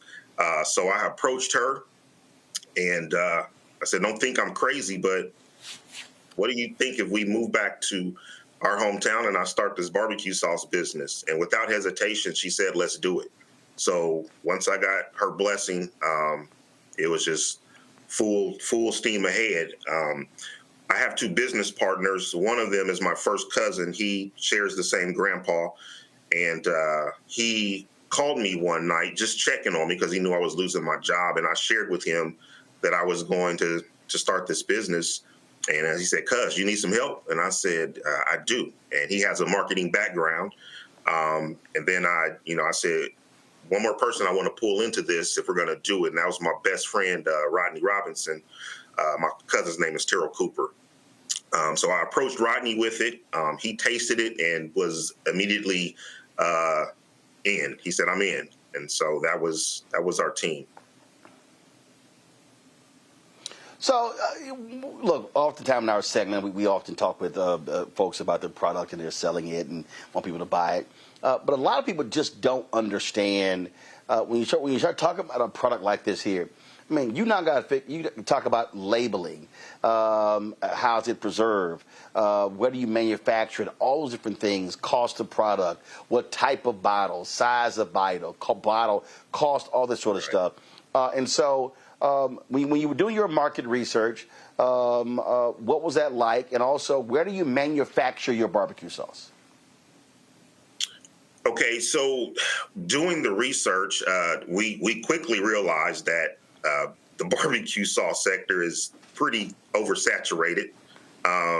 There's 1,000,001. Oh yeah, it's a whole lot of barbecue sauces out there. A lot of them. And so at first, when we trying to figure out, okay, so where do we make this? Back then, kitchen incubators were just starting to pop up, shared kitchens. And so we found one in Indiana, and, we went, they trained us how to take my little kitchen recipe and scale that up a little bit. Right. It was an FDA approved facility, so we could sell it to the public. And then eventually, when we outgrew that, we got on with a co-packer, which is a facility that they take our recipe, they scale it up very, very big. And then, from there, they handle all the production from A to Z. They, from the labels to the bottles, making the product. And then once that's done, they ship it to my warehouse, and my distributors, they pick off of our inventory. All right, then. Questions from the panel. Let's see here. Mustafa, you first. Yeah, well, congratulations. I see that Hoosier Heat and the Sneaky Hot. I'm wondering which one of them brings the most fire.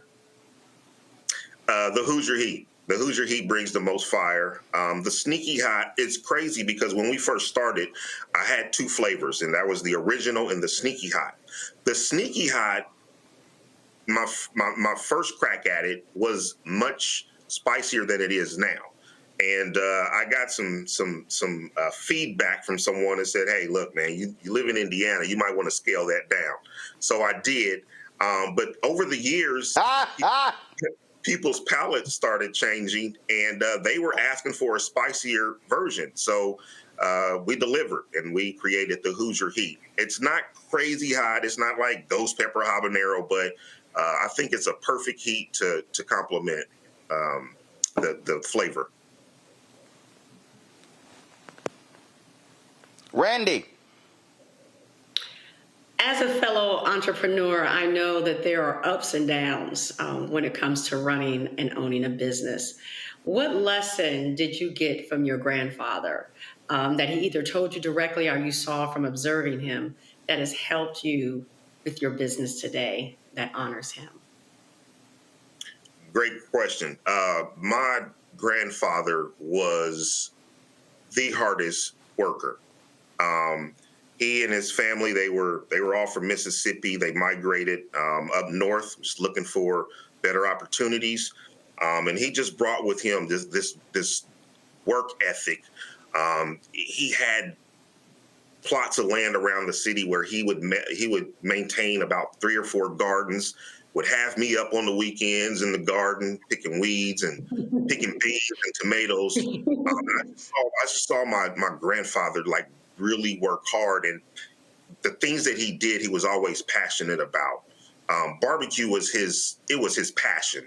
Before it was trendy, smoking meat and making barbecue sauce. And so I grew up around that. I grew up very close to my grandfather. So, and it's funny because my family say I act like him. So I was taking all those cues, not knowing but I was taking a lot of cues from him growing up. Well, I salute you. Congratulations. I know your grandfather would be extremely proud. Yeah, I always say I just wish he could see it. Joe? Yeah, we went kind of a different direction, and instead of really going retail hard, we decided to go after your food service accounts. So most major sporting venues in Indiana, you'll find our barbecue sauce there. So if you go to a Colts game, we're there. If you go to a Pacers Fever game, we're there. If you go to Notre Dame game, Purdue, IU, Ball State, we're there. So we kind of chose that lane because we saw nobody else. You had a barbecue sauce doing that. So those are the kind of accounts that we go after. Fantastic.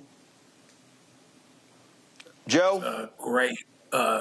Congratulations on everything that you're doing. I was looking on the list there, and I saw that you guys are just about everywhere in Indiana. I've got a daughter in Louisville, Kentucky. So let me know if and when you guys have any plans to get across state lines. Yes, absolutely. I will do. We actually did a activation at Churchill Downs on the anniversary a couple of years ago. So we were fortunate and blessed enough to have our sauce there for that running. But yeah, that's one thing that we're really doing is starting across those state borders and become more of a regional presence. Excellent. Congratulations. Thank you. All right, then. So, folks, check out the product, JohnTom's Barbecue. It's on shopblackstarnetwork.com. Give me a shot of it again. This is a live look of the shot. We have it there on our news desk. This is the website right here. So you go to shopblackstarnetwork.com. This is what the bottles look like in real time. Let's not go to the website. So if you go to shopblackstarnetwork.com, you can try the barbecue sauces. 4 different sauces there, and we certainly want y'all to try those. And, of course, other products as well. LaFave, man, we appreciate it. Good luck with the company, and thanks a lot. Thank you. Thanks for having me on. All right, appreciate it. Thanks a bunch. All right, folks, final story of the day. Oh, Lord, the crackers are now happy because Cracker Barrel has now cracked. So pull up the tweet. Cracker Barrel, y'all, posted this tweet. Donald Trump, of course, complained, said they should go back to their old logo. And they said, "We thank our guests for sharing your voices and love for Cracker Barrel. We said we will listen, and we have. Our new logo is going away, and our old timer will remain. At Cracker Barrel, it's always been and always will be about serving up delicious food, warm welcomes, and the kind of country hospitality that feels like family. As a proud American institution, our 70,000 hardworking employees look forward to welcoming you to our table." So they are so happy that the white man is back, sitting next to the barrel in his comfortable chair. Oh, Randy, what shall we do? Ooh, I've had a time enjoying watching their meltdowns. I mean, these kind of things matter a lot to these people. When they uncrackered that barrel, people were upset. But I tried to get some sympathy. I did a video about it. They first took away remember they had the indigenous woman on Land O'Lakes butter, and they took her away. And I, read how people were upset about them taking the Indian maiden. That's what they were calling her. Then you think about they took Aunt Jemima away. They took Uncle Ben's, the guy on Uncle Ben's. So they have gone. We do have to have some sympathy. Because these folks have had to go through a lot as they have created a world that's more respectful of other people. And, when you're used to being, and think of yourself as the only, when you're used to being privileged, when you don't get your way, it feels like oppression. They're having a hard time. I have been absolutely tickled by watching their responses. What we going to do, Joe? Cracker Barrel cracked. Well, I wasn't much for pulling up on Cracker Barrel anyway, but, I'd rather go to a nice local country cooking type of spot. There's plenty of them right now. I'll go ahead and shout out Pat's Place in San Bernardino. They're doing their thing. Check them out. You don't have to go to Cracker Barrel, and there's nobody on the sign. Okay, and a brother owns it. Okay, so just do that, all right, or just anywhere USA. Just put them in the chat right now. The place you want to go instead of Cracker Barrel. They're trying to hold on to this white cat, because again, it's 2042, 2043. They're getting ready to be outnumbered. So the least we can do is keep the barrel and the white guy on the sign. Okay, you go ahead and do that. But I'll go to Pat's Place, or I'll go to this place or that place. Hell, I might even go to KFC or Popeyes. Okay, there's other stuff you can do. You don't have to go to Cracker Barrel. You don't have to stand for this, okay?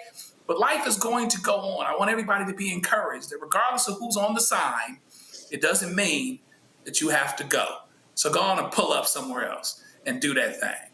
God bless you. Joe. Mustafa. I'm sorry, go ahead, Randy. No, I'm just saying, where can they go? Because they want to feel like it's the good old days. They want to go to the days where it's the good old days. They want to make America great again. They need places like that. Yeah, it's hard. I mean, but sometimes it goes down, and so I guess you can always close your eyes and keep tunnel vision on Fox News and get your Cracker Barrel to go, and then you can watch it, and then everything can be good. But hey, the rest of us don't have to go, so we'll see how Cracker Barrel actually does They probably did their marketing change for a reason, right? It's not because things were going as great as they needed to be necessarily, probably because they wanted to grow. Somebody wanted to turn the corner, somebody's thought. But we'll see what's happening. I'm not going to lose a whole lot of sleep over it one way or the other. Let's switch gears and keep it moving forward. Things are still changing around you, regardless of what you put on regardless of whether you got the white guy on the barrel on the wall, things are changing. And that's just where it is. I literally don't give a damn, Mustafa, about no Cracker Barrel logo. Right. Yeah, I'm right there with you. I was going to say Cracker Barrel, Cracker Barrel, Cracker Barrel. All those millions of dollars is still the Cracker Barrel. Do what you Yeah. Cracker, that word's a little bit of a turnoff, dare I say, So maybe I'll go somewhere else anyway. Mustafa, go with your comment. I already said what I had to say. Cracker Barrel, Cracker Barrel, Cracker Barrel. So it's just not. I'm gonna go Chris Rock. Oh, Cracker Barrel. All right, y'all. Control room. Did y'all get? I saw these three different takes on the Cracker Barrel logo. Oh my God, I thought it was hilarious. I'm gonna start with the Waffle House one first. So let me know when y'all got the Waffle House. These three are hilarious, y'all. I saw them and I said, and again, I don't give two shits. I don't give one. I don't give a point. I don't give a 0.5. So this I thought was pretty cool. Waffle House, we throw hands. So I thought that was a pretty good one right there. Let's see. Show the next one. Release the files. I thought that one was pretty good. And the last one, y'all, because remember, these logos were removed, and the white folks been so mad. So the black man on the cream of wheat, Aunt Jemima, the Indian woman on Land O'Lakes, and Uncle Ben. And then it says, "Welcome, Cracker. Just coming to say hi. I'm a head back now." Oh my goodness, that one was just too funny. That one was just too funny. And there we go. My goodness. All right, y'all. That is it for us. Let me thank Joe. Let me thank Randy. Let me thank Mustafa for being on today's show. I appreciate it, folks. I'm back in studio tomorrow in D.C. I'll be saving until tomorrow my Chris Tucker stuff from the golf tournament on yesterday. Look forward to that. And so I've had some great meetings, some other business stuff happening here in D.C. In Atlanta. I've been having a good time. So back in studio tomorrow. All right, folks, don't forget, support the work that we do. Join our Breed and Funk fan club. Your dollars are critically important for us to continue to do the work that we do. So please do us a favor. Join our Breed and Funk fan club. Oh, while we're sitting here, listen, y'all YouTube people, we ain't hit 2,000 likes yet. I don't understand. A whole bunch of y'all commenting. Y'all got lots of stuff to say. But come on, let's go and get these comments in here. Hit the like button, okay? When I get done, I should have more than 2,000, okay? Support our work. If you want to use Cash App, use the Stripe QR code. This is the QR code right here. You can also use this QR code for credit cards as well. Click the Cash App Pay button to contribute. Checks and money order. Make them payable to Roland Martin Unfiltered. P.O. Box 57196, Washington, D.C. 20037-0196. PayPal's R Martin Unfiltered. Venmo RM Unfiltered. Zelle Roland at RolandSMartin.com. Roland at RolandMartinUnfiltered.com. Download the Black Star Network app, Apple phone, Android phone, Apple TV, Android TV, Roku, Amazon Fire TV, Xbox One, Samsung Smart TV. You can also, of course, be sure to get my book, White Fear, How the Browning of America is Making White Folks Lose Their Minds. Available at bookstores nationwide. Get it right here. And then also, get the audio version I read on Audible. Get our Black Star Network, Roland Martin Unfiltered swag. You can see all of that, folks, at shopblackstarnetwork.com. Our shirts, Walmart, mugs, all kind of stuff. You get it right there. You see a QR code there. Black-owned products in our marketplace, shopblackstarnetwork.com. Check it out. We just had, of course, the barbecue sauce. Let's have the other products. Go to shopblackstarnetwork.com in our marketplace segment. You see all those products and more at shopblackstarnetwork.com. And of course, don't forget, folks, we want you to download Fanbase. Download the app Fanbase. Get the app Fanbase. Audio rooms, video chat, got live streaming as well. All of that available on Fanbase. Some new stuff coming down the pipeline as well. They've raised about $13 million, about $4 million left in the Series A raise. And if you want to invest, go to startengine.com/fanbase. Startengine.com/fanbase. All right, y'all. That's it. I'll see y'all tomorrow right here. Roland Martin Unfiltered on the Black Star Network. Holla!